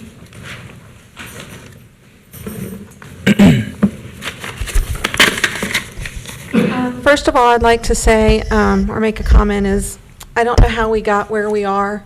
I thought after the last election and new faces on the board that we would become more of a community again. I'm saddened to see that the division is still here. I'd like to speak about the false alarm process, which I was on the committee to track those. Myself and Kathy worked closely with Mark Denny and 2 clerks in the police department. Mark Denny has recently said that it was a fail. We failed. Well, I didn't fail. We devoted time, energy, and effort to tracking false alarms for commercial property in our township. I found most of my information through Hamilton County 911 and a public records request each month for the number of false alarms that the township responds to on commercial property versus residential. The reports that Mark Denny provides to you every month says 281 false alarms. What he fails to mention is the division between false alarms for residential and false alarms for commercial. So that number does seem like a great amount. We do have officers that, unfortunately, this is their job, to respond to false alarms. It's not a great way to spend township dollars necessarily, but unfortunately, it's the reality. I have, for the past 7 months, documented every false alarm to a commercial piece of property or business in our township. Unfortunately, the police department and their staff have not kept up with their end of the bargain. I was to notify them of business addresses in which these notices or invoices were to be sent on collection of payments. They've never followed through with it. The paper you have in front of me, or in front of you, there are 16 businesses listed on here that they've invoiced for the year. In the stats that Mr. Denny shared with you, he said they collected 2 payments. They've collected 7. And out of those 20 that I have here, 16 of them were sent to the incorrect address. So the little girl that works at McDonald's that gets the mail goes off in the police department. Well, that goes right in the garbage. The problem here is not with collecting the money. The problem is with the way they go about collecting the money. They don't go through the proper channels, follow the codes and the things they set up, the procedures. They don't follow it. We don't need a third-party company from Texas to solve our problems with our false alarms. We have the staff and the knowledge and the volunteers that will work with the businesses to educate them on how not to have false alarms. And I think if I was a small business owner in Colerain Township and I had to register my business for $100 a year and share my personal information with a company I don't know what they're going to do with that information, would not sit well with me. There also is supposed to be an appeal process for these alarms. The resolution that is attached this evening for this, there is no appeal process. So I get an invoice. I say, well, my alarm didn't go off that day. Do you think someone from Texas is going to come here and hear my appeal that, oh, it was raining and da-da-da-da-da? So the horse is before the cart, or the cart is before the horse. I beg you not to sell out our small businesses and our information for people in our township to a third party in Texas for something that can be done here with a little time and effort. Thank you. Thank you.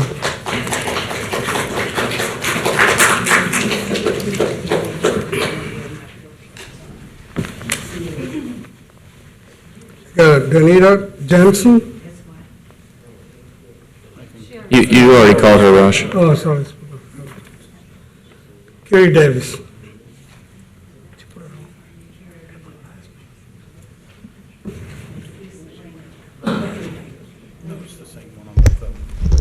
Hey, gentlemen. Well, we had a little melee here. We actually got people wanting to throw punches. Maybe we could do what the mall does and just ban all adults from the boardroom.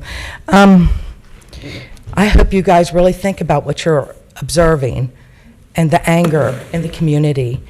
I hate to see police officers on one side and maybe somebody like me who opposes the contract on the other. That kind of divisiveness is really horrific this is really bad, what's going on. I remember when you all were sworn in, and I was so excited. And Northbrook, I was so excited for them. And I started coming and getting more involved, and something really bad has happened. And I hope you guys listen to the people saying the process is the problem. We're pushing through agenda items without having a little committee sit down and talk about the nuisance law for noise, and having a committee talk about the false alarms, and let them bring you information the next week and say, this is what we concluded with this little committee. The process is really messed up. And the misinformation, and I have to say, I can't say this more, the misinformation, this contract is not 105% for the officers. That is an out and out lie. And how you guys can keep repeating that. It's written in your own contract what that 5% pays for. That isn't profit. That is not profit. We are providing services for that 5%. So this is an out and out lie. I did a pretty good review of the contract.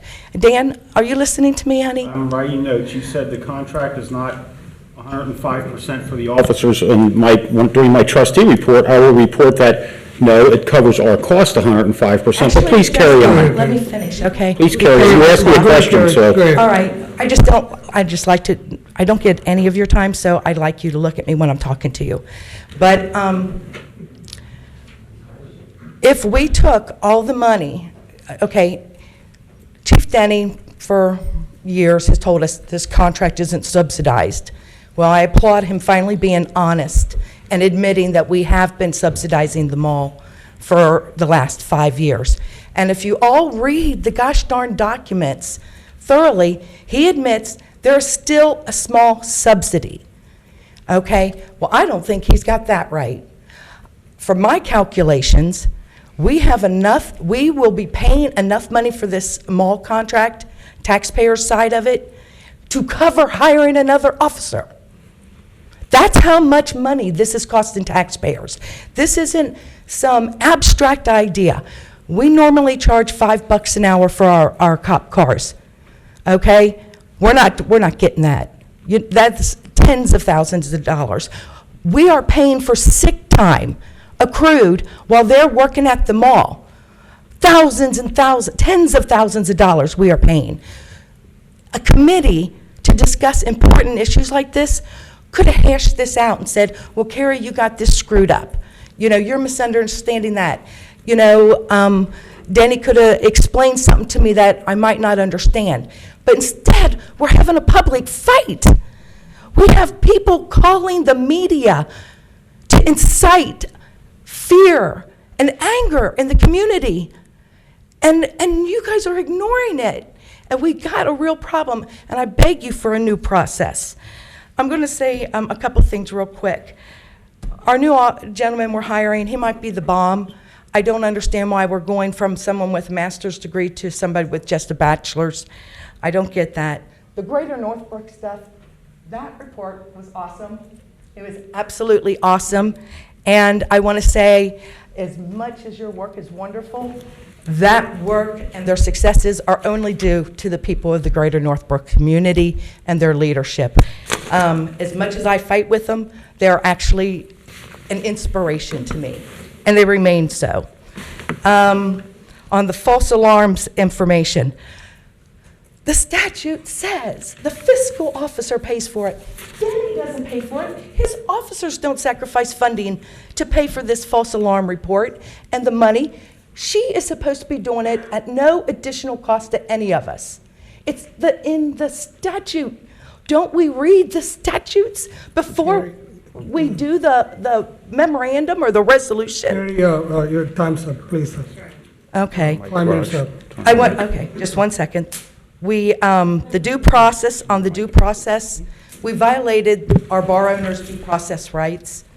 And what does it mean, you could tell me, when we adopt something? Because it seems like we adopt stuff, and we don't have a committee, as I'm saying, to do anything to forward it, and I would sue ADT for all your costs. I'd get together with every jurisdiction in the Hamilton County area. I would sue the heck out of ADT. Thank for you. a multi-product that costs this township. Thank you very much. Somebody brought it. Yeah, that's the lead one. You rang the gal. Elaine?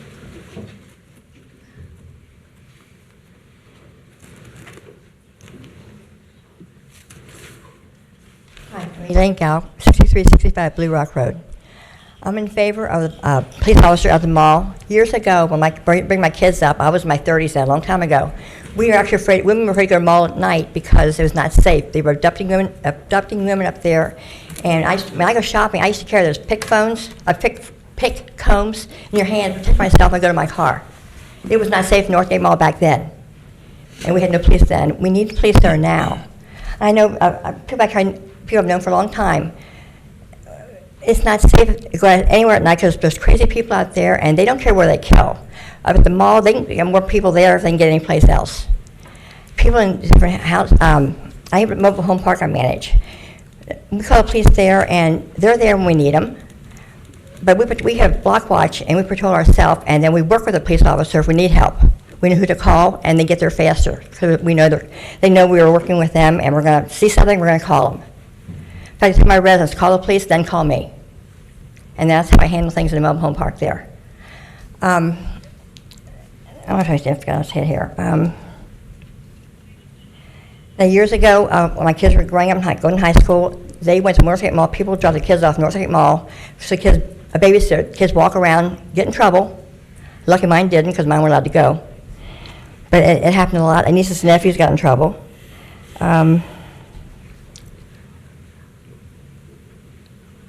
And I had a question, is the money that you're paying, or they're paying us, Northgate Mall, will that cover all our expenses to have them go there if you have an extra police officer come in there? They pay a certain amount. Please? They pay a certain amount. They pay a certain amount? 105% of the total cost. So we're covered, I mean, we're not losing any money if we have a police officer there and extras in subdivisions and things? We're making money on it. We're making money on it? Yes. So what's the problem having police in both places? You know, the neighborhoods who need them, and a mall, we do need them there because you watch on the news all the time. There's too many crazy people out there who don't think. All they think is make a name for myself, I'll go down in history. They don't care the people who walk in and out of there. I mean, it's really sad watching on the news when people drop their mother off at the mall, he goes out, parks the car, comes back, his mom's dead. And we don't need that. We need protection for that for everybody. Thank you. Thanks. Okay, that concludes citizens' address. Now, administrative reports. Okay, very good. Administrative reports this evening. I'm going to save my comments for the Northgate Mall conversation. That seemed to be what dominated the dialogue tonight. I'll just hold off on that, and I will end my administrative report now. Chief Denny, do you have an administrative report? Okay.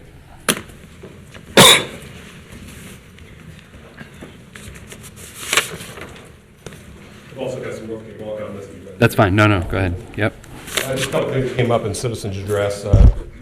Mr. Fiore said that there's never any cops on his street. He must have missed the press release where we arrested 4 burglars in progress down in his beat just last week. So they were actively breaking into people's homes, and we were actually able to get down there and catch them while they were still in the act. So our police officers do a great job, and it's not fair to say that they're not doing their jobs. To the mall has not been considered a beat for 2 years. We don't consider that a patrol beat.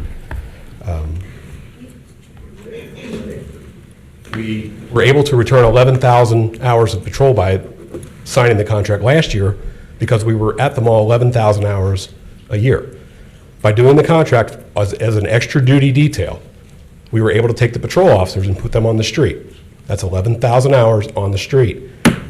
The mall saw value in having police officers at their mall on a scheduled basis, so they were willing to pay time and a half rate, that's what this new contract is, to guarantee we have officers there. These are officers who are not scheduled to be on the road.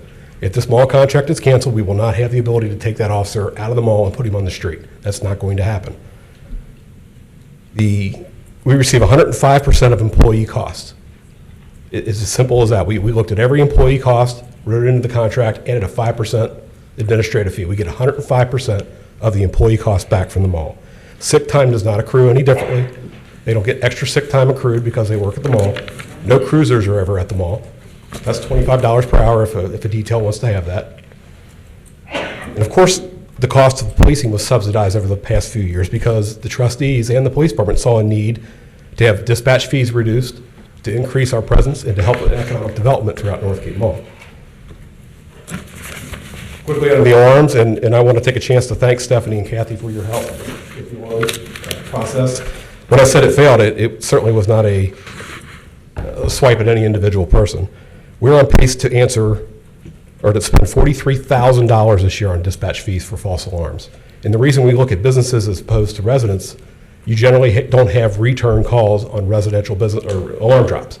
They tend to get those taken care of a lot quicker than the businesses do. Some businesses, we have 10 to 15 of them, and they never fix it. Most of our residents don't have that issue. Once there's an issue, we talk to them about it. They don't like the alarm going off and waking them up either. That tends to get fixed faster than the businesses do. Our civilian staff, they're not able to keep up on it, and Ms. Wright pointed that out. We don't have the ability to keep up on this and do the regular things that they do every day. I invite you to come over and look. They are busy from the minute they get in to the minute they leave at night. No one is sitting around with their feet up. They are working hard. There's not spare time for them to do this. We do it on the ability to get it done when we have the free time to do it. And unfortunately, that doesn't exist, which just highlights the need go to somebody else to help us do this, and again, create a revenue stream for the township. We are not able to collect the fees. We are not able to keep going back after these companies, these businesses that aren't paying the fees. We have a company that will do that and just send us a check and not charge us anything for it. So I think I covered most of that. Linda, I'll get with you about the addresses of the mall that we use. And any questions about any of that from you? Okay, thank you. Thank you, Chief. Thanks, Chief.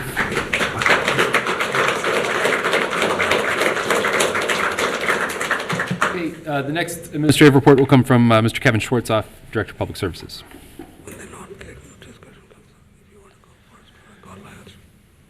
Okay. I don't really have a report tonight. I think as the board's aware, this is my last week as Service Director of Colerain Township. I'd like to commend Jeff Weckbach and Jeff Mills, Frank Cook, and Mark Denny for the customer service and the great work they do for the township. We're a 5-people department, department heads, and they're actually the best department heads I've ever worked with.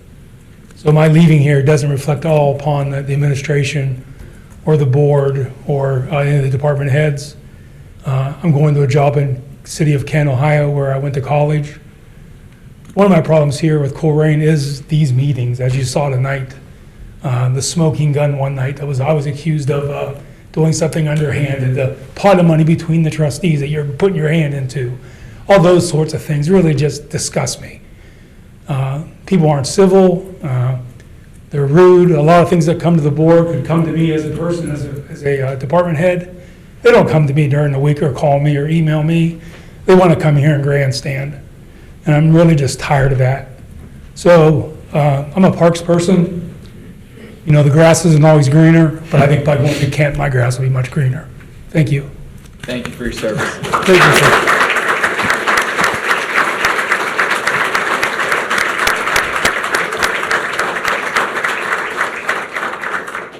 Thank you for your service, Kevin. I knew when I started here that your time here wasn't going to be forever. I think you've done a fantastic job. You've gone out and found grants, and the last big project were those 2 big subdivisions that you helped us get rebuilt.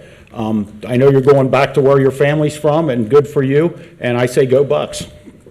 So, Kevin, thank you very much for your service. You did an amazing job for this township. Wish you good luck.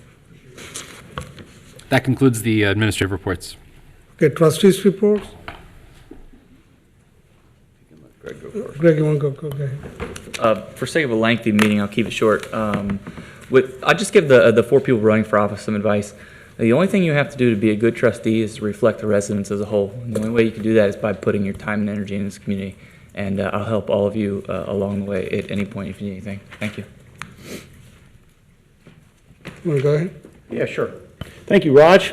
The first thing I'll start out with is, as many of you who follow these meetings know, that back in June I was challenged to go back in time and look and see how things used to be done here. And of course, the only time I can speak to Raj and Greg is at these meetings.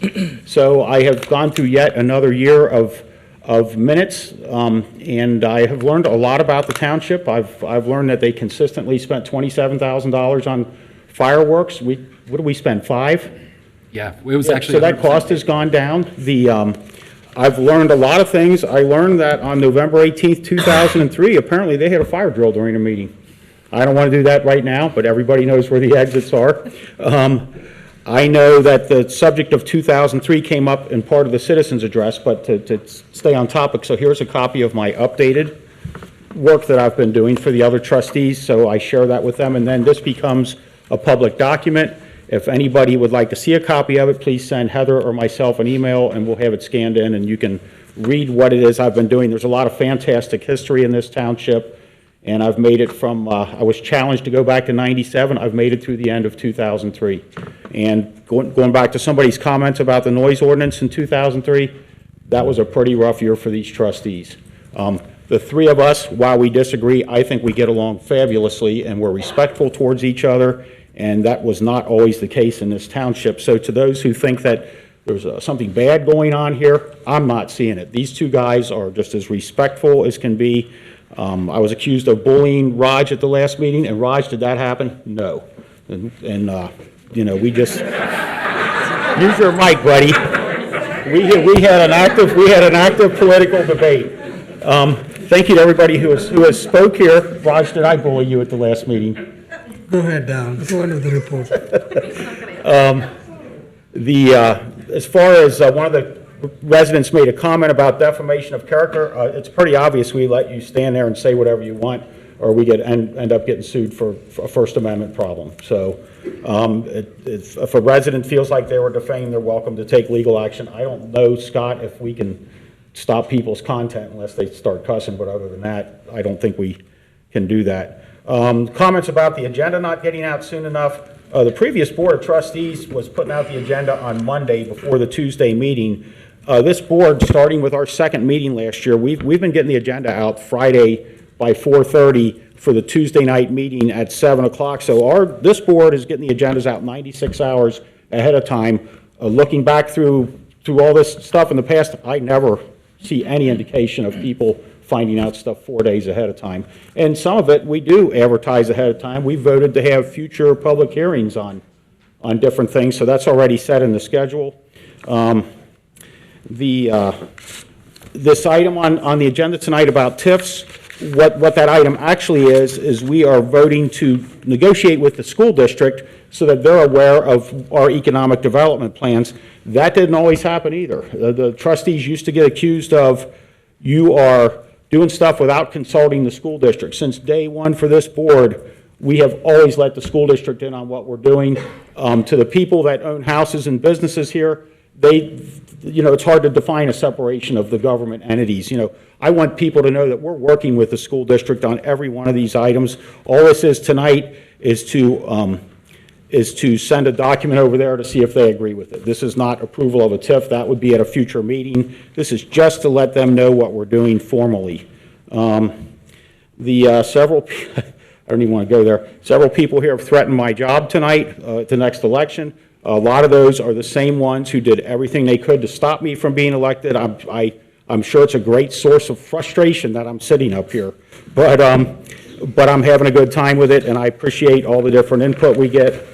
As far as the sidewalk issue, my sidewalk was offset and about 4 inches too high, and I went ahead and tore it out and replaced it. And we want to eliminate trip hazards, and the trend is to make things walkable. As far as sidewalks on Colerain Avenue in front of the Duke property, we have had a number of accidents and pedestrian incidents there, and it's a real safety hazard down on that stretch of Colerain, and I am all for trying to resolve some safety issues there. And And, sadly, that's where, in the same area where our police officer passed away back in January, which was not really sidewalk related, but there's a lot of folks walking along the edge of Colerain Avenue that have gotten hit over the years.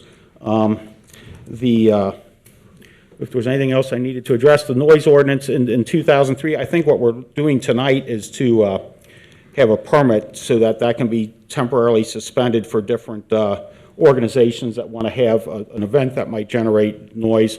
But that way the police department knows it's going on that night, and if they're getting calls about noise, the police department is able to correctly say that, hey, those folks have a permit, there are events going on until such an hour, and the permits are free, so we're not charging businesses anything. We just, if you're going to have an event going on late, we just want the, we just would like to know about it so that we don't have to respond to police calls for it when we already know about it. I think that was about everything, and I said the board gets along great. The false alarms, whether they're commercial or business, or commercial or residential, yeah, we have to respond to all of them. So from the police department point of view, they're still responding to the alarms. I think that's about it. Hats off to all the people in Northbrook, greater Northbrook. It was fun working with you the other week, and I think we got a lot done. And I appreciate you all being here. Go ahead, Raj. Good, thank you. I have a very short report, which is I'm very passionate about, which I want to make it happen. I'm working on the sidewalks on the Pippin Road, from the very dangerous area around up to Springdale Road, with a lot of high school kids. A lot of kids walk there. The nighttime, it's very dangerous. I've seen them during the snow time. It is very, very dangerous to walk on the situation. Contacting a lot of state legislature people, so how we can do that, and also the county engineer. This must be done. We got to protect our children. And people walk there. Very dangerous situation. The next step will be sidewalk on the Springdale Road, which is also very dangerous. All the kids walk on the grass. We got to find the money. There are some things could be available. Reach out those elected officials. We get the money for that. Now, primary goal, like I said, that sidewalk on the Pippin Road, and vigorously I'm working on that. Second thing, I mentioned about many meetings that we need to give our children to grow in a safe environment. Also, they need some place to go where they can stay away from all the bad elements, bad association. We need to build a stronger generation of the future generation. This is what I'm working with some of the corporate sponsors, and also Jeff Mills helping a lot, and having the big brothers, big sisters built in the Colerain Township, where I'm also will have a recreation place for the children. That's my report. Okay, good. The next is very good. New business. Next item on the agenda is new business. We begin in the public safety departments, and as I look down the list, they are all police items, and we begin with the motion to permit Township Administrator to sign an agreement with T Northgate LLC for police services. We went through the presentation last week pretty extensively, and I don't know how much more there is to say about it, aside from the fact, in my mind, what this boils down to is we are just weeks away from the events that occurred in Dayton and in El Paso. These things happen all of the time. Mass shootings are happening more and more frequently, but for a police officer that was standing right there in the Oregon District in Dayton, how many more would have died? And why would we do anything other than make sure that a Colerain Township police officer is at the mall all the time? Now, the fact that we are making money on this, they are paying 105% of the cost, is icing on the cake. It has to be thought of that way. I mean, what the benefit to this community is having and knowing that there's going to be a uniformed police officer in that mall, ready, willing, and able to respond immediately. There's been a lot of misinformation. I think it's just something that we're getting used to here now, which is unfortunate. But the facts are the facts. Everyone's entitled to their own opinion, but nobody's entitled to their own facts. Facts we have to preserve as something special, right? The reality that we all deal with. And what you can count on us doing is delivering to you facts. We also will deliver recommendations. But at the end of the day, it's obviously the Board of Trustees' responsibility to make those hard decisions. The recommendation from staff, obviously, is please sign the contract with the mall to make sure that we can all count on our police officers to be there. With that as prelude, Chief Denny.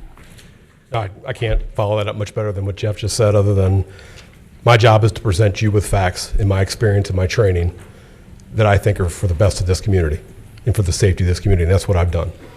Again, that decision has to be yours to make, but I've presented you with what I feel is the most, which is the safest plan, that makes the most business sense for us, and it ensures that we can have our officers in a very important part of this township should something happen that where we need to respond quickly.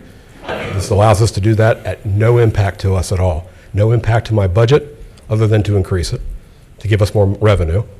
No impact on our liability, no impact on the road coverage other than we get an extra police officer on the street that we don't have to pull off the street every time the mall calls. We have an officer that'll be at the mall that can handle those calls. So those are the main points of that. And again, in echoing Jeff, I just ask that you please consider renewing this contract with the mall. Thank you. Did you want to read your request for a motion? So I recommend the adoption of a motion to sign a one-year agreement with T Northgate Mall LLC for police services. I would motion that we do such a thing. I second it. Any discussions? Sure. This contract, and in the past it might have not been high enough, but this pays $64 for a little bit more than that, $64 for an officer, $74 an hour for a sergeant. So if we're up there, that's what we're billing them all, plus the administrative component of it. You know, we've come a long way with Northgate Mall. The problems that were there in 2012, they're gone, and various boards of trustees have approached it at a different way. And I would say, you know, some of the pressure that Raj has put on him, hats off to Raj. He has been the one who's gotten those rates driven up to what I consider to be premium dollars, 64 and 74. So however this turns out, congratulations, Raj. You have brought them to the table and got them to raise their rates. You know, Northgate is at the main intersection of Colerain and Springdale. Is that our main busiest traffic count intersection, if not Colerain and Galbraith? But it's right there. A lot of the big brick and mortar stores and malls have suffered as people buy stuff online. There's still quite a few businesses in Northgate. Yes, we lost Sears, just like a lot of other communities have. But we want to keep that place vibrant and secure. You know, a while back, Jeff went out and found a $20,000 grant. We did a housing study there, and if kind of like Liberty Way up up there off 75, they've taken an area and they've kind of made it walkable with stores there. And something's eventually going to happen to that property. I would like to keep it vibrant and secure, at least for another year until a developer gets a chance to come in. And people that have money to redevelop things, they are going to look at what's the best value for their buck. I do not want to have the giant empty mall that they have at the corner of Winton and 275. I think that through Jeff Mills and other people in this township, we are really trying to get that property marketed so it can go on to its next use. And there's a lot of traffic at that intersection, and that makes that a very valuable piece of real estate. $64 for an hour, $64 for an officer, $74 an hour for a sergeant. We are not subsidizing this contract. I have challenged our department heads, whether it's you or Kevin or whoever else, go out and find other sources of revenue. And what have you done? You have gone out and found them, whether it's a grant for bulletproof vest, a grant for stop sticks, or whatever you've done, because I think people... There's no grant for the bulletproof vest. There's a federal grant for bulletproof vests and a state grant as well. Anyway, I think that I think you've answered the call, because I'm doing everything I can to keep from having to go back to the taxpayers and ask for an increase. You know, Kevin went out and found millions of dollars of grants to redo those subdivisions. Frank, our fire chief, has gone out and found grants for fire department items. Those folks that would speak against this, keep in mind, you're cutting off a revenue source that's eventually going to push us into the position where we have to ask for an increase, and I don't want to do that. And in fact, I've heard a couple speakers talk about we have one next year in the spring. I haven't heard of that either. I don't know where that talk's coming from. It must be something that's circulating on social media, because as far as I know, I haven't heard anything about it. As far as keeping the mall covered with a police officer, I have, as a trustee and elected person, I have been to Hamilton County disaster management training and Homeland Security type training. They tell you to make sure you have your big facilities covered one way or another. With this contract, it's unique. We can have that facility covered and somebody else is paying for it, which is the charge I have put to you and you have answered. For our duty officers that would go work at the mall under this contract, I'm looking out here, I don't see a bunch of millionaires. I think this is a great opportunity for you to enhance your salaries, to take care of your families, to send your kids to college, to do those things. And if an officer, you know, goes up there and works 10 hours a week, that's a real income game changer for our officers. So I think it's a great thing. As far as this agreement, our council's looked it over. It's a legal thing to enter into that agreement. There's a lot of, boy, this is the issue I've heard the most from on anybody. The folks over at Greater Northbrook who have taken that area, and over the last 2 or 3 years, because we have police service there, because they're out on their own dime cleaning up the neighborhood, because they're doing all these other things, because they're out fighting to get lighting districts there, they have really got it turned around. And because we're able to have a police officer over there, it's made it a better place. Somebody earlier commented that we're not following, a little off track, we're not following our code enforcement. We wrote 200 and some violations in June of 18. We were up to like 450 in June of 19. And a lot of that is cleaning up that's going on in Northbrook. If this is not approved, every time we need an officer at the mall, which I believe there was, she said there's 9 or 19 or whatever that number is, that officer is likely to come out of Northbrook. So I appreciate everybody who's contacted the trustees this week, and I'm glad we brought it back up and given people another 2 weeks to think about it. And this is a win-win-win-win for everybody. We're not paying for it. The mall's going to fund another officer, so that's what I have to say at this point, and I will be voting for it. So. One other thing, Greg Ensko owns a business in the mall, and there's a legal opinion that we don't have yet that he has to abstain from discussing this. I think if Greg was allowed to vote, I know how he would vote, but he is not allowed to speak to the issue at this time because somebody filed an ethics complaint against him, and we've never found out who that was. So I know Greg would like to speak, and he's doing a great job of holding his tongue. So that's all I can say. Okay.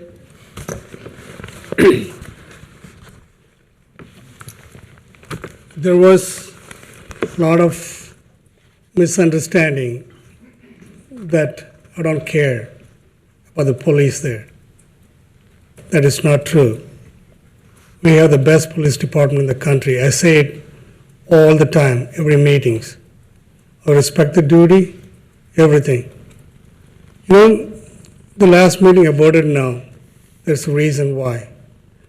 It's not because I don't want the police officer there. The police officer is still there. Even after voted down, the police officer is still working there. Last week, or 2 or 3 days, I went there, sit there for one time 2 hours, one time 3 hours, one time an hour in the mall. I walked around, talked to each merchandise, the business people there. The first time I went there, I saw one officer just about around 2 o'clock, about 1 minute he passed by. Said, wait for 2 hours, walked around, never found. No police officer there. The other day I went, no police officer there. Meantime, I asked, and you even sent the email, there is police officers' presence on agreement basis till September 30th. That's the email you sent. So it's not, I don't want the police officer there. That's the conceptions the people getting. I want the police protection there. I care about citizens. I care about the people there. I care about the community.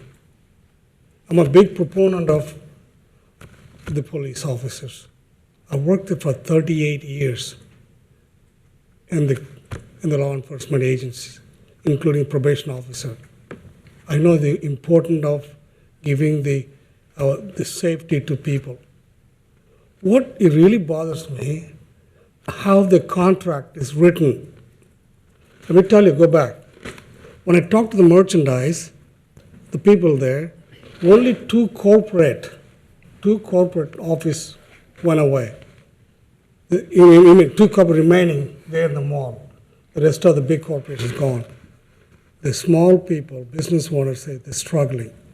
You know why they're struggling? The mall guy raising the price, the rent. They're raising the price of the electricity they're paying. They're raising the price. The people say, I don't know, we're going to survive or not. The mall guy is a billionaire. He wants a property. You know, all he cares about the outskirts of the mall, Cheddar's and other places. That's why he makes money. But inside the mall, they don't care. He doesn't care. This is the people I talk to, but yet they still want the police protection. We give them. We have obligation to give them. I got the two contracts. That way the written contract, I'm going to say the law. How this, this is a Walmart contract. This is this Walmart agreement written on 2014, Northgate Mall contract. In this contract, we claim $64 the officers make.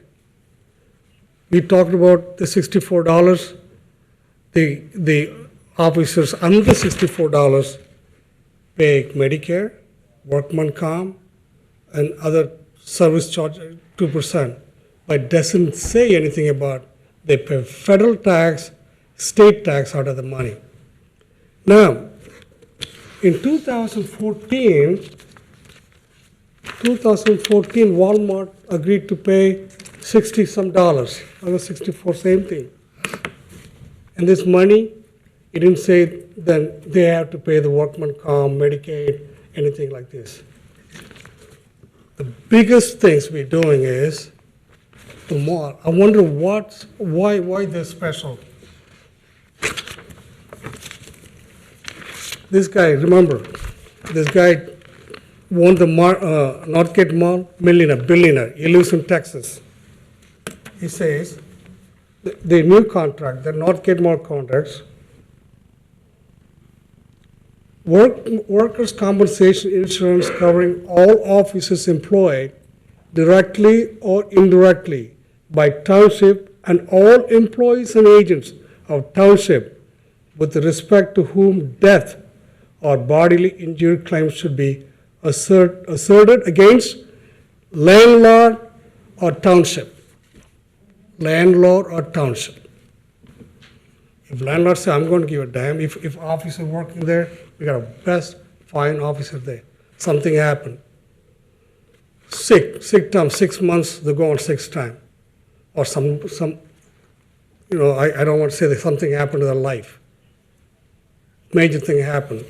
Landlord hands are free. And you said township or landlord. It says in the contract, either township or the landlord.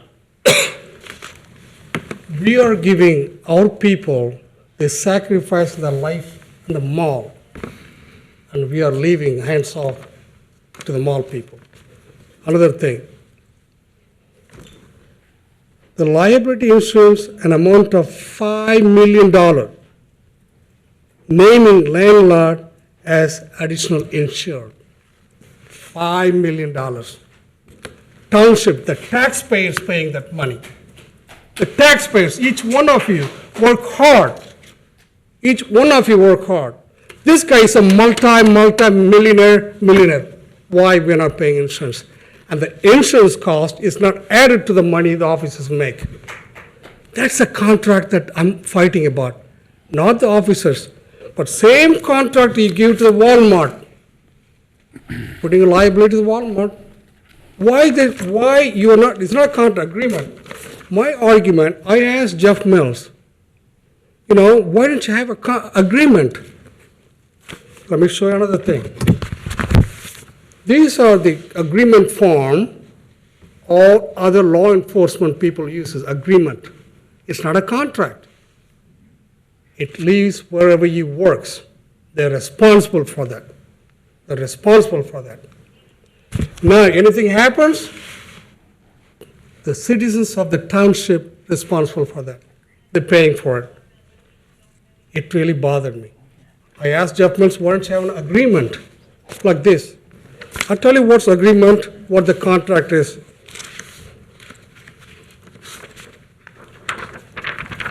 An agreement is an understanding or arrangement reached between two or more parties. A contract is a specific type of agreement that by its terms and elements is legally binding and enforceable in court of law. That means what? You're wide open for the lawsuit. Because we have I'm going to go with it, because that false, I would say a different word, not enough counseling given to the administrator or the trustees, we are pending 2 lawsuits. No clarification, because we got into this mess. 2 lawsuits is costing millions, but thousands of dollars, taxpayers' money. I tell you about law. I want you, Scott, tell me this. This is yours. The same thing. They're the exact same thing. They're both enforceable. An agreement is a contract. What? Contract is different. I said it's legal binding. That's incorrect. Here it says, this is a statute. I write agreements and contracts all the time. Yes, ORC. I've got ORC.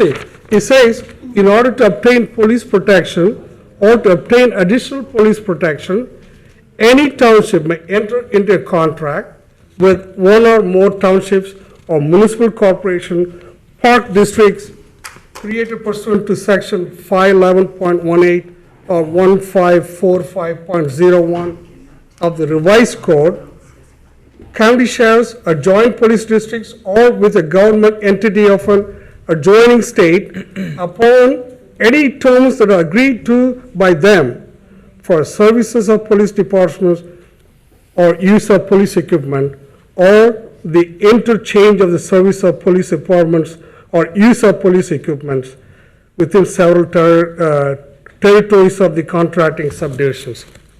It does not say anything, you can have a contract with a private entity. We do it all the time. We have contracts with private entities all the We time. do it all the time, doesn't make you right. That's why we get into, after so many years, something, and we are liable, sitting there with the 2 lawsuits. 2 lawsuits. Because you do the same thing, we're practicing in the open law meetings. Sit there, you read this, okay, we going for adjournment for the executive sessions. You're opening up a can of worms, lawsuits. Now, having said that, you're okay with that? That our township can have a contract instead of an agreement. But you can have an agreement legally, but contract takes one step higher. So if you think, I can go ahead and vote, have the contract instead of agreement. If you change the title from agreement to contract, I think it's the same enforceable. Then why don't you make If you want to change it, if you condition it with making it as an agreement, if you need that to happen. You bring the agreement, I'll vote for it. Same as a Walmart agreement. Make an agreement, I'll vote for it. I got it. Make an agreement, write it down the agreement. I would. Okay? Should I- Make an agreement, in the next meeting, or make an agreement, and also make sure that Northgate Mall liable for all the other insurance, the police officer, something happened to them. No, and bring it back. That's the way you do it. That this is not, The township need to say the landlord is to be agreed, pay for this, and we should not pay $5 million insurance for the landlord. That's your money, guys. No, It's your money. there's zero incremental cost. It's the same thing that we do when we have fireworks. We have to name vendors additional insureds, and it costs $0. I called our insurance company to verify this. I said, hey, how much would it cost to get a letter naming Northgate Mall as an additional insured? He said $0. And the thing is that if we have one of our officers respond to an event at the mall, they're still liable. And our insurance, it's the same insurance at $0 additional cost. Even the paper saying that you're paying. Everything that Jeff is saying is accurate. Correct, that means you can pay zero money. it's just like my automobile loan names Ford as an additional insured because I still owe money on that, or like somebody's mortgage names the bank as an additional insured because you still owe money on a house. That's all additional insured is. It's illegal, if something happened, these people are gonna come after township. No. You think something happens, say landlord, okay, all right, township will take care of it. If a police officer is involved in any kind of incident, the township will be named. I defend municipalities all the time that don't have contracts with businesses that they respond to. It happens all the time. Whether they're named as an additional insured, the township will be involved because he's wearing a Colerain Township. They are not liable if they do in the act of duty. If something happens. They're still entitled to immunity, you're right. They're still entitled to 2744 immunity even when. Something, the negligence, man is not perfect. Man, okay, please quiet. So. Thank you. I signed this agreement, same like a Walmart you got. I sign it. I'll vote for it. But when you go like a contract, legal binding, very legal binding. You agree with that? I agree, yeah, I agree that. It's a legal binding.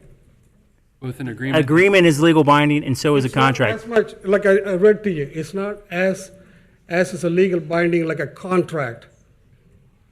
No, I disagree with that.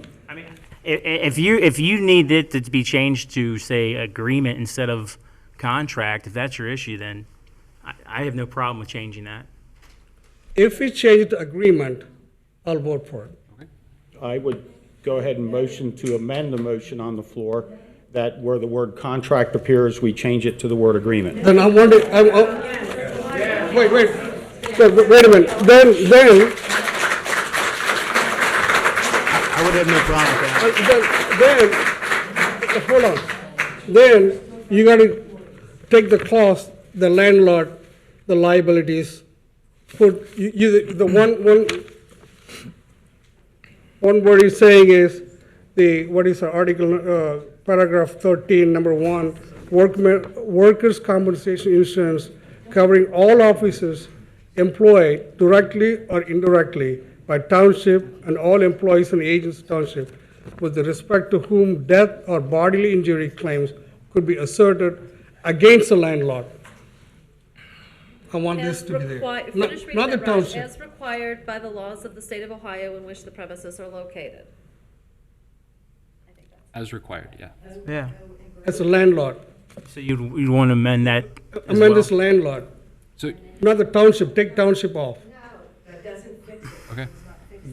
What I have motioned for is in places in there where the word contract appears, that we would amend the motion so that that word contract is changed to the word agreement. So will you at least second that motion so we can discuss it? Okay, I need the preparation, I need the documents. When can you present? Well, we're just authorizing him to sign it. is Yeah, what we're we doing. can We're change not- it. We're not signing it He tonight. can only sign what you authorize him to sign.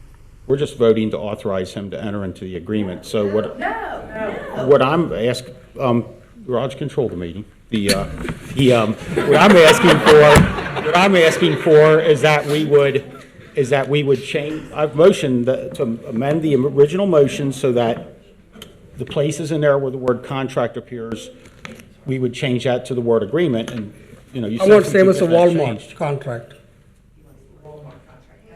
I'm sorry, Walmart agreement. I'm sorry, but agreement. No, I'm sorry, I meant to say agreement, Walmart agreement. So, I don't know if Greg's allowed to second that or not, is he? He hasn't seconded. Are we talking about, you want to Sorry, table it I wanna- until next meeting? No, Is I that? want to amend our motion so that if we authorize you to improve this, that places where it appears in the paperwork that it says contract, that it would be changed to word agreement. And that's, I think I'm allowed to make that motion to those of you that are speaking out, but and he can always not second it, but I'm motioning that we would amend it so that I would motion that we I would motion that places in there where it has the word contract, we strike that and put the word agreement in it. No, do not second it. Second the motion. And Raj has seconded the motion. Thank you, Raj. So we can go ahead and vote on just changing the word. We're not voting on authorizing him yet. We're voting on changing that Three word. clauses will be changed, then I agree. The agreement and the landlord is liable, put the liabilities, I'm sorry, this is getting since it's the muddy. property. Okay, what we Not the did, we township. had a motion and a second to change, Right. to modify this so that the word contract is What changed if to we the word vote agreement. on just the change for Right, that's all we're doing. We're not voting on approving. approving this, we're just voting on changing. I'm not gonna vote if we cut loose a landlord, What about, the liabilities. One part, Raj. This We're is just gonna changing one compartmentalize word for in a it. moment. what if we took out the, Hey, everybody, Hey, come on, quiet. we're working this out. What you're seeing is government in action, we're working it out, what if so. we take out the insurance? I'm not bullying him. What if we take out the insurance provision that says that we will name them as an additional insured? What if we just eliminate that? Who's additional insurance? Nobody. Take it out. So just take it out of the exactly contract. what you're wanting. If you change I'm everything on the from contract landlord. to agreement and take out the, So we do not name them as an additional insured. Do not give them a $5 million insurance. Right, we Take do out not that name them, clause. yeah, we take out that whole part of it. We scratch that out. 12 I. Yes, wait a minute. We would have to motion and second to do that. But my motion to amend is on the floor right now. We should probably vote on that one motion. Yeah, to and this is amend just to before it change gets- the word contract to the word agreement. And there's been a motion and a second, so do you have anything else to say there, or should I have her call for a vote? you can also do a motion to amend as well and include that. I mean, I think that's Yeah. feasible I as think as we're well. walking through this. Well, I mean, if you're gonna amend one thing, you can amend make another motion to amend. Could I try to summarize? Do you need a separate motion for this? Go ahead. gonna be good. So I think that if I understand what's going on here, the idea is that the motion would be to approve the contract with the following amendments. Authorize the township administrator to execute a contract that changes all references to contracts to agreements and eliminates paragraph 12.3, which says liability insurance on amount of $5 million, naming landlord as additional insured for incidents occurring at the Northgate Mall as a direct result of this agreement only. That gets just stricken out, right? That's what you were, what you were Right, talking but about. since we have something on the floor, I think we need to vote on changing the word agreement first, and then the next motion can be to change the insurance. I mean, you can Are do you it okay way with too that? If you want to do it. That's okay. You can do it both Lights right ways. now? What's that? Somebody, the lights keep flashing. All right. Go ahead. Fine intervention, that's fine. So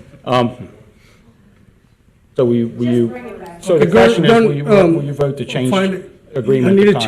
change to agreement with additional, that amended. Like Jeff said, I think you can make a motion to amend it. But to- we already made a motion and a second. Even with while it's pending, you can change your motion that's pending, the move. And to strike the insurance requirements that are in there per what Raj is asking for. Exactly.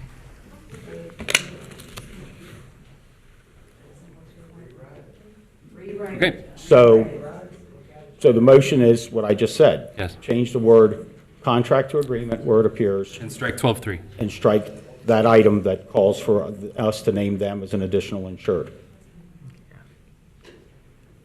And that this isn't approving it, this isn't approving it, this is just, thank you, Now you need a second. Counselor.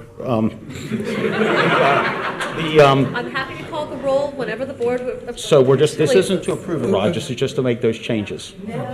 So you made a change, we have a motion. We have a motion on the floor, you already Motion and seconded. you seconded, so. Seconded and changing the two paragraph and making an agreement. Call the roll call. All right, so this is just on that amended. No, this includes everything. This is the. Both changes. Both changes. This isn't Yes. finalizing it, this Both is just changes. making This is those just changes. changing the, right, you're not voting on the contract right now. We're going to do that in a minute. We're voting to Ready? change the Go. contract. Yep. All right. Mr. Insco. Abstain. Mr. Rajagopal. And Mr. Unger. Aye. I recommend a motion adopting the amended agreement. I motion that we adopt the agreement as amended with the changes that Raj has talked about. So can you bring it to the floor? Okay. I second that motion. Any discussions? We already discussed. We've discussed. We've discussed it. All right. Mr. Insco. Abstain. Mr. Rajagopal. Aye. And Mr. Unger. Aye.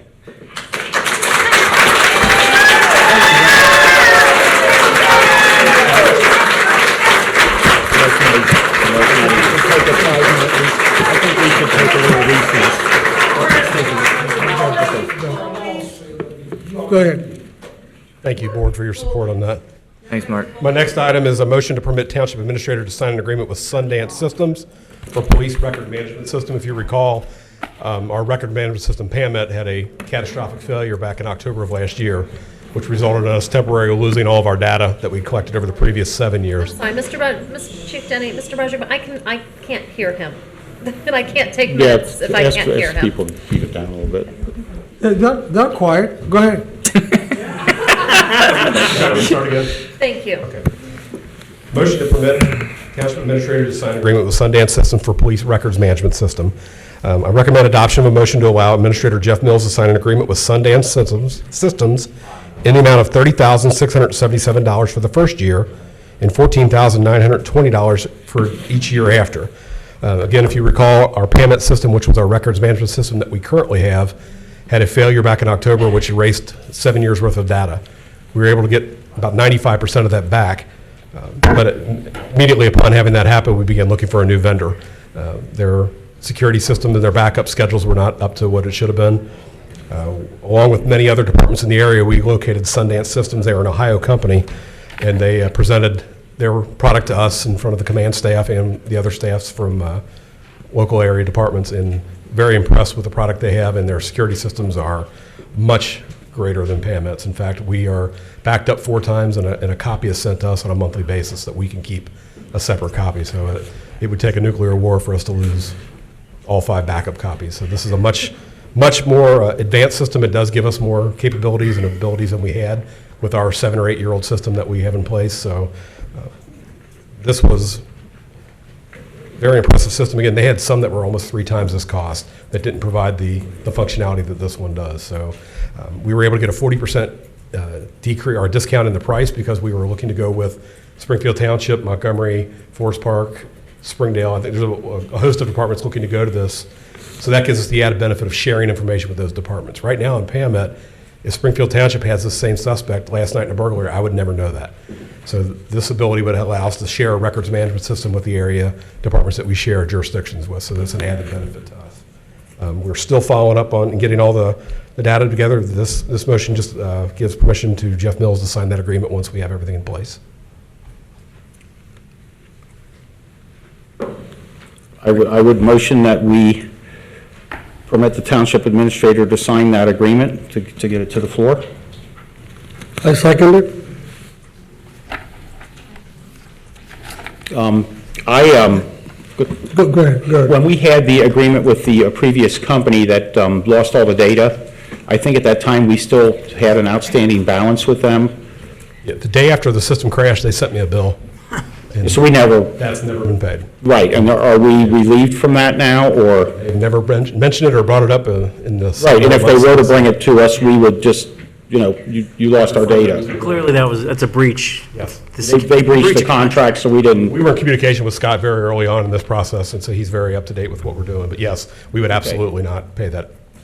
Right, okay, yeah, that would be my only question. I trust you've researched this and you're confident that this system has less of a chance of such a thing happening.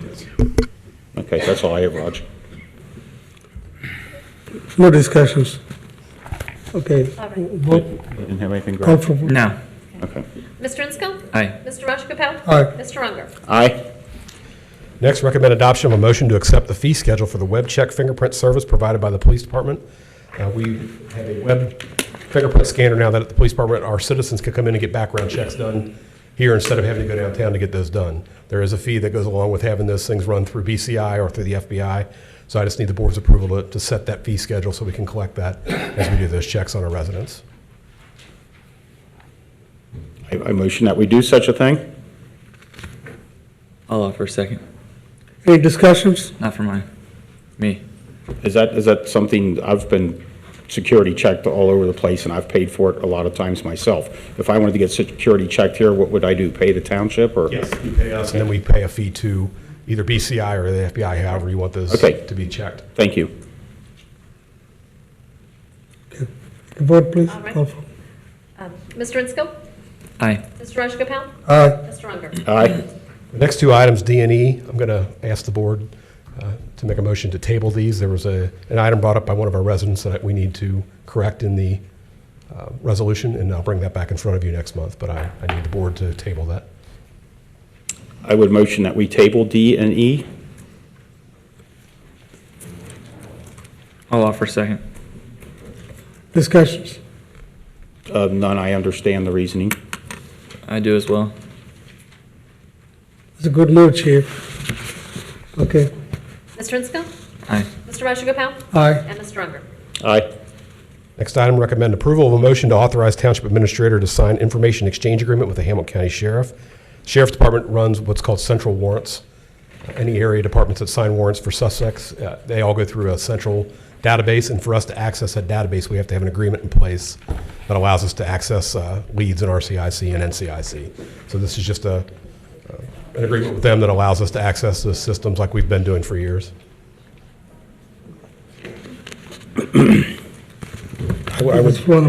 I would motion that we authorize the administrator to sign the information exchange agreement. I second it. I don't have any discussion. No discussions? Mr. Insco? Aye. Mr. Rajagopal? Aye. Mr. Unger? Aye. Final item is a motion to approve permits for the temporarily suspend the township's noise ordinance. I placed in your packets 12 permits that are from Club Trio, and they've filled out these correctly, and it's the recommendation that we approve those. The dates and times are on each of the permits. I would motion that we approve those permits for Club Trio. I'll offer a second. Discussions? Not for me. I was able to do a little bit more research into that, and actually the business across the street was having a simultaneous event that they have once a year, and I think that they may have been a little bit responsible for some of the noise that evening, and I talked to that person and mentioned that we had a permit resolution on the agenda, and I think that you can count on them to follow up with you if they have this one time a year annual event. So nothing else from me. Okay. Shall I call Roll the call. roll?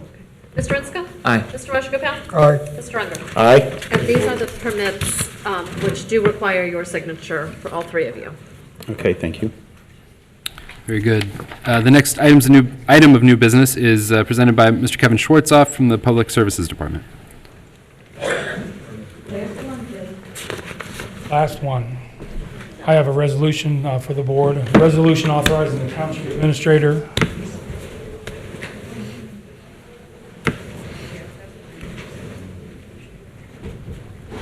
There's such a motion for sidewalk maintenance program? No, this one is actually a resolution authorizing Township Administrator to prepare and submit an application for the OPWC, the Ohio Public Works Commission State Capital Improvement and Local Transportation Program. Kevin, would you like to tee that one up? Yeah. You already read the resolution, right? Yeah. The rationale for this is road improvements will be with roads within Colerain Township. and will benefit township residents. The county engineer has requested the township support applications for the following roads: Adams Road, East Miami River Road, Harrison Avenue, and Hubble Road. And so those are the actual prioritization of county roads that the county would apply to OPWC, and we're saying that we are putting our support behind those county roads because we are not planning to do any skip projects next year. So we're supporting the county to do county projects in the township, in this order. Our top priority being Adams, second East Miami River, Harrison, and then Hubble. I motion that we would authorize the township administrator to prepare and submit that application. I second it. Any discussions? Not for me. This is a project that we've been working on, Kevin and Jeff, and with the collaboration with the county engineers. It's a great program. All the roads will be taken care of. And, that's one of the start to better build a good roads in the Colerain Township. Mm-hmm. It's a good program. Any No further other discussion from me. Go ahead. Mr. Rizzo? Aye. Mr. Rajagopal? Aye. Ms. Stronach? Aye. Thank you. Here is that resolution for your signature. Flip the page. Thank you, Mr. Schwartz. Thank you. Schwartz off out. Thanks, Kevin.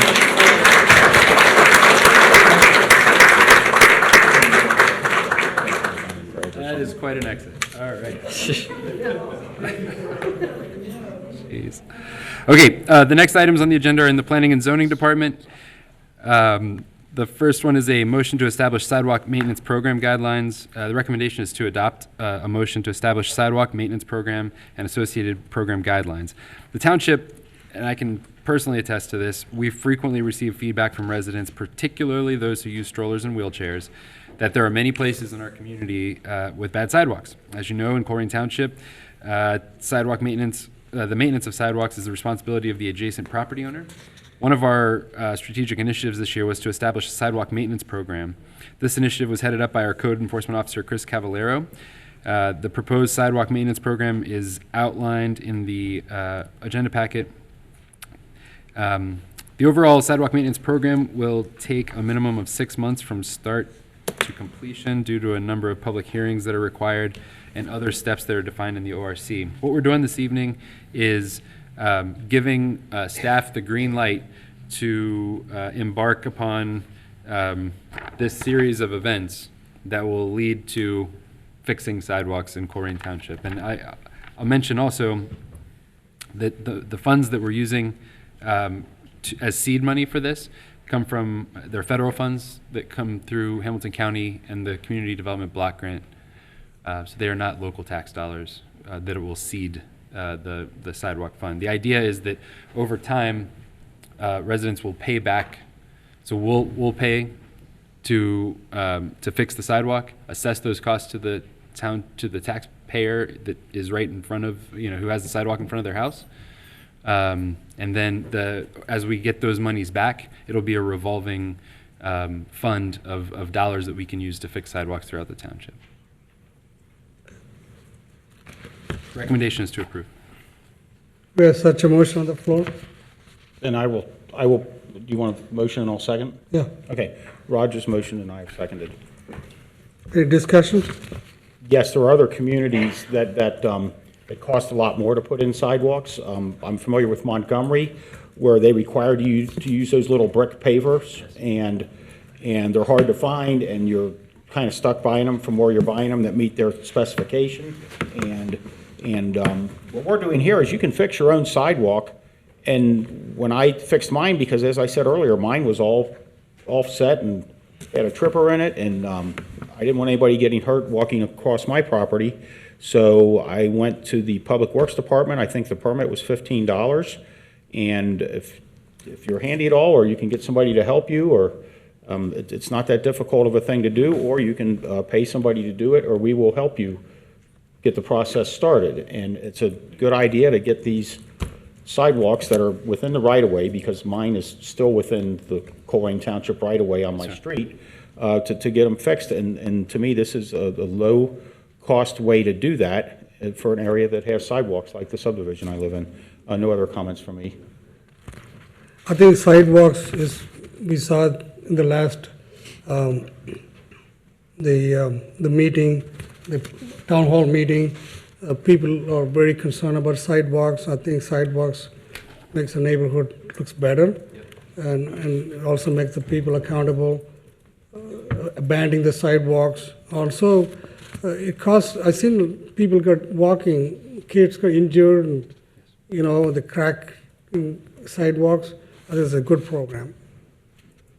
Okay, any further discussion? Not from me. Okay, call for vote, please. Mr. Inscoe? Aye. Mr. Rajagopal? Aye. Mr. Unger? Aye. Thank you, Board. The next item is long coming. So I think that we mentioned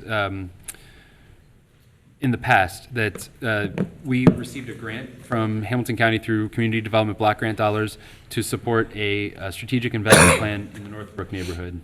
The goal of this plan is to give a work plan for the organization, and to give the Northbrook organization the ability to come back to us and say, hey, we did all this work to do this plan. Now we want to execute this plan. So let's pick out thing 1, thing 2, thing 3, and let's prioritize that in our strategic plan and budget moving forward so that we can actually get this thing done and really make tangible steps forward. Like I said, I'm very, very proud of the work that the Northbrook group did here. I'm so appreciative to Urban Fast Forward.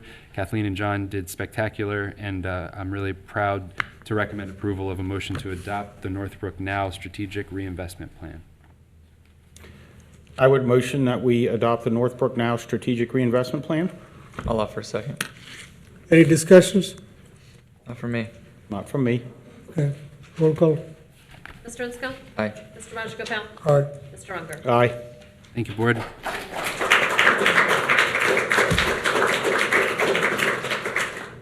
Thank you, Board. The next item on the agenda is a resolution declaring nuisance and ordering abatement. The following properties are on this week's resolution. 3283 Ainsworth, 2986 Atwater, 2575 Ambassador, 8370 Chesswood, 7519 East Miami River, 2724 Grosvenor,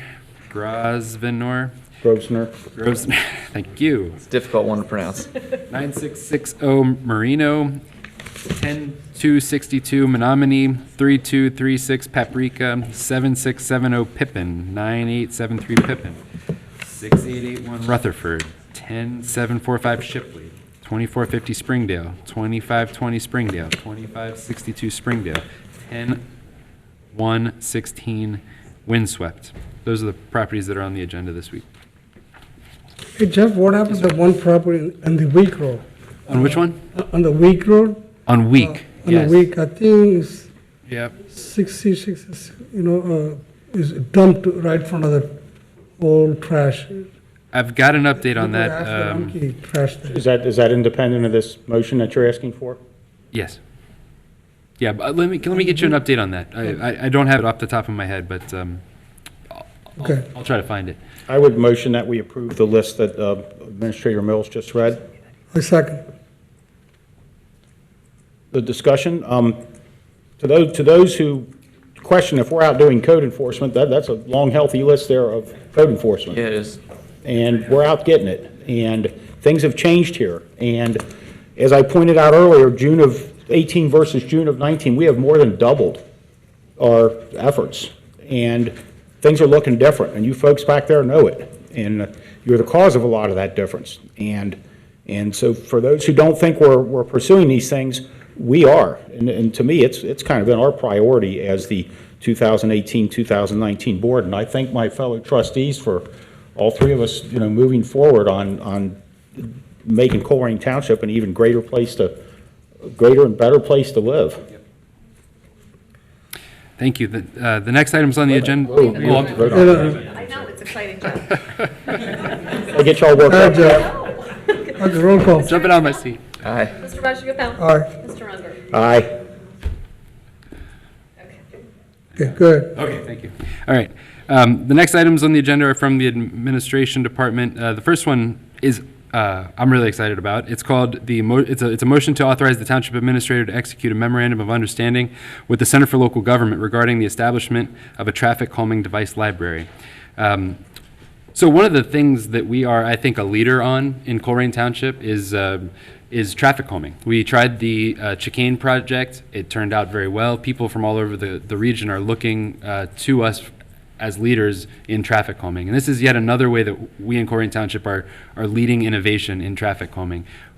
We went out to an organization called Center for Local Government and asked if they would organize a set of meetings to talk with other jurisdictions that say, hey, if we want to put in a new crosswalk or speed tables or a speed bump or different types of traffic calming devices, we don't want to buy all of those things ourselves. How about I buy one, you buy one, and we share, right? It's shared services. It's something that we're working on right now with North College Hill. We're sharing the street sweeper that we own, and we're getting revenue. This is yet another way for us to save money, have access to more traffic calming tools, and the way that it would work is we would literally be able to check out a traffic calming device that another community has. So there's an inventory of traffic calming devices that this group is putting together. There's a way to check it out, just like a library. We deploy it, we see if it works. If it works, fantastic. If it doesn't, we try something new. But this is kind of cool, I think. and so I recommend the adoption of a motion that allows me to sign the MOU that gets us into this traffic calming library. I motion that we would adopt that memorandum of understanding. I'll offer a second. Any discussions? Thank you for your leadership on that. And Thanks. making things available for us to try out. No other discussion from me. Okay, roll call, please. Mr. Insco? Aye. Mr. Rajagopal? Aye. Mr. Unger? Aye. Okay, the next two items are related to the establishment of TIF districts. The first one is a motion to authorize the Township Administrator to execute a memorandum of understanding with Northwest Local School District regarding the establishment of a TIF district at the Duke Energy site. The recommendation is to approve such a motion.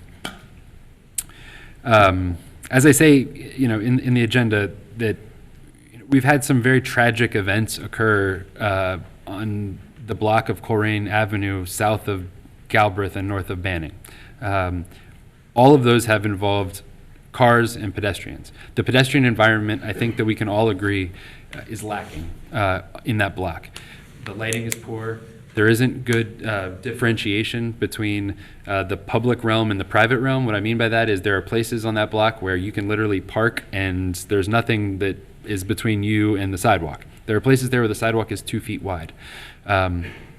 There is sidewalk there, but it's inadequate, and it could be much better. With the Duke project, we have this potential to establish a TIF district, and that doesn't. I think of it like this: when you put a TIF district on a piece of property, if you think of the taxes that they pay as a pie, that pie doesn't get any bigger or any smaller, right? All it does is changes who eats the pie, and this MOU describes who gets to eat the pie. And the two people that eat the pie are Colerain Township and Northwest Local School District. In this instance, and we've had great success negotiating with the Northwest Local School District, and I really appreciate their partnership. In this instance, the proposal is to make the school district whole, right? So we made an investment in the Duke site, which resulted in the increased value of that property. And now the school district gets to enjoy the fruits of our labor, and we're going to make them whole for the increased value and the taxes that are owed on it. This item today is just saying that the school district and the township agree to terms. Once you vote on it, if you vote to approve it, the school district will then consider it. Once the school district considers it and approves it, I'll sign it, they'll sign it, then we begin the establishment of the TIF district through legislation. So then you all will have another vote to actually establish the district. This just outlines the terms. And this is just for the Duke site. Recommendation is to approve. I'll make the motion to approve. I will second it. Any discussions? Yeah, one of the great things that's changed here is when this board started, we recognized that the school district's there. I think previously there was a different level of cooperation between the township board and the school board. And this is just a great example of us working with them there's been a lot of complaints on that side that they're cut out of revenue on stuff. Well, that all happened before January of 18, and things are different now, and I applaud our friends who I know are watching over at the school district that we're working together on things, which is a real change that this board has made. Well said. I like this idea because the southern part of Colerain Avenue, the property around there, greatly will benefit from this, the coming of Duke Energy. Best is yet to come for that area, I'm convinced. Hopefully it'll increase the job opportunity for the neighborhood. Yeah, agreed. Okay. Okay. Roll call. Sorry, still typing what you just said. Mr. Insco? Aye. Mr. Rajagopal? Aye. And Mr. Unger? Aye. Okay, the next item is another MOU related to a TIF, and this would be a motion to authorize the township administrator to execute a memorandum of understanding with the Northwest Local School District regarding the establishment of a TIF district at the Sovereign Road Development Site. So Mr. Mike Perlyberg, who's in the audience here tonight of American Development, owns a parcel of land. Contrary to what we heard earlier in Citizens' Address, this parcel is zoned appropriately for what Mr. Perlyberg wants to do. The anticipated level of capital investment in the project is $15.1 million. The applicant is able to do this project whether we establish the TIF district or not. I believe that there will be no single action that this Board of Trustees will take to relieve traffic on Colerain Avenue that will be bigger than this. So one of the problems that we have on Colerain Avenue is that there are no parallel north-south through streets. East-west. Well, no, we only have two options. We've got Pippin and we've got Colerain Avenue, and then and then basically Cheviot stops at Pool, so that doesn't go all the way through. There are no alternatives to Colerain Avenue aside from Pippin. And so for anybody that gets off at Cross County and wants to go north and east, you have to go all the way up to Compton before you get off of Colerain, and that is the traffic pattern that will shift by pushing Sovereign Road through from a dead end down to Pippin. All that traffic that would be going north and east is alleviated on Colerain. So it's a big deal. That's why I'm excited about the project. Again, this is not a tax break for the owner. The owner is going to pay exactly the same amount. It's just that those funds are redirected to the township so that we can do projects that benefit the township. And there's also the potential, we've met with Hamilton County Engineer's Office, there's the potential for this road to be reclassified and end up as a county road. That's not a guarantee, but we're having those conversations right now, which would also benefit the township, I believe. So the recommendation is to approve the authorization of the execution of the MOU. We have such a motion on the floor. I will second it. Discussions? Yes, and this is just, once again, we're cooperating with the school district to work this out. To be clear, you said that owner can do whatever he wants with that property, what he wants to do with it, because our zoning would or would not affect that, or please? Our zoning does affect it, but it's I believe that it's R6, which allows for the density that he's looking for. He doesn't, as far as my understanding is, he doesn't need, he has it as of right. The zoning is in place. I mean, is that fair? Yeah, right. So he can do what he wants with it regardless of how we move forward with this. If we move forward with this, it's benefiting us. Right, and I will note that unlike the Duke TIF, this is not a make-whole agreement with the school district. The school district actually acknowledges that there's a public benefit here, and they're willing to take less than make-whole on this project in order to have the public benefits that are associated with that connection. And I greatly appreciate that. Presumably busing is there.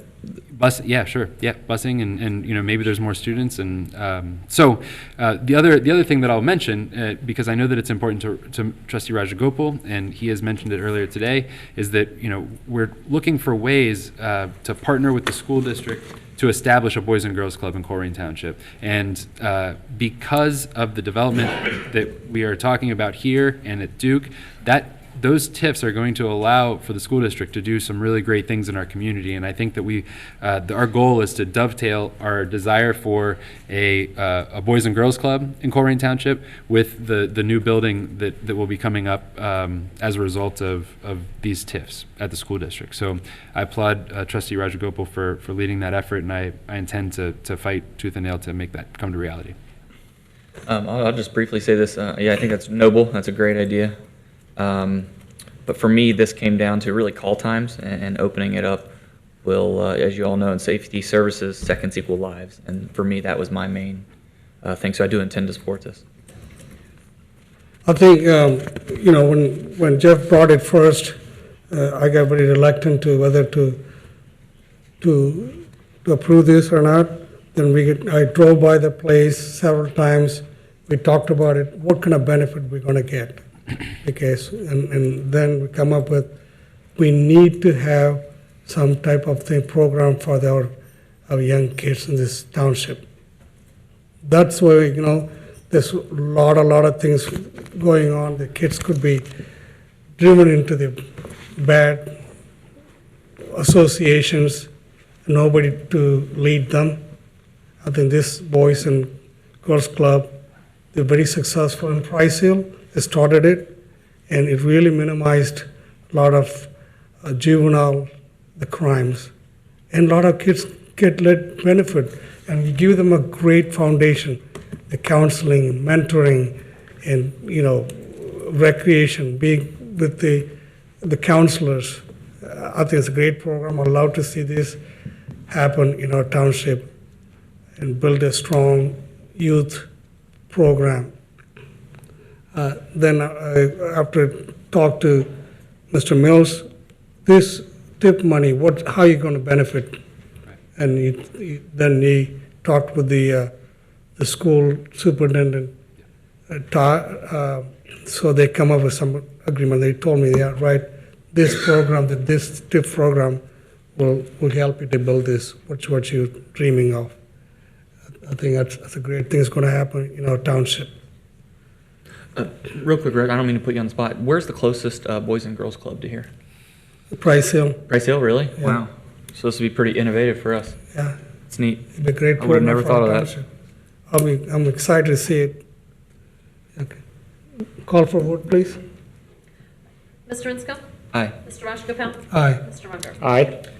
Thank you, Board. And then there are 4 items on the consent agenda tonight. The first one is a pay correction for Lieutenant Chris Phillips. Lieutenant Phillips came off of his probationary period, and his salary was improperly changed, and so this corrects for that mistake that was made. The next item on the agenda, this is special, and we are now down, as everyone knows, those of you keeping track at home, we are now down 3 department heads, which is significant and impactful. It's hard. It's hard. One new one, I mean, shoot. Yeah. So, we had the opportunity, we posted the planning director position, and we received just a stellar set of applicants. We interviewed 4, and it is my great pleasure to recommend the hiring of Michael Iona. Michael comes to us. He's currently the acting director in the city of Hamilton. He has years of experience in current planning, which is permitting, and also in long-range planning and code enforcement. He has, and when you meet him, I'm sure that you will observe, as I do, that Mr. Iona has an incredible amount of energy. He's a spark, and you can see it in his eyes. He loves the work that he does, and he's so excited to be here, and we're very excited to have him on our team. He couldn't be here tonight because he has a night meeting in Hamilton, and I told him that was okay. The wage for this job is $39.41 per hour, so I'll recommend the hiring of Mr. Iona here in a minute. The next item on the consent agenda is a contract with HealthWorks for health screening for employees. This is a free service that this company provides to us for biometric screening of our employees. And then finally, the contract that was signed with Citizens for Civic Renewal for the facilitation services of the town hall that was mentioned earlier. Mr. Jeff Steck is the director of the Citizens for Civic Renewal, and I think he does an outstanding job getting people together and talking. And I thought that this was a reasonable fee for facilitation of 3 meetings.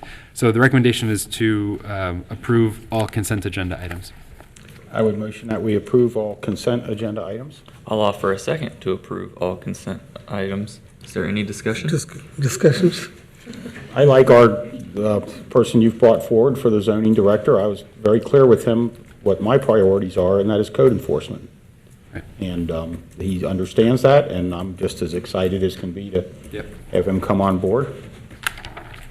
Yeah, he had me from the words quality of life, and I was sold, because that's, at the end of the day, guys, we can always make more money, we can't make more life, and quality of life is everything, and I have no doubt in my mind that he's going to bring Colerain Township and our quality of life to the next level.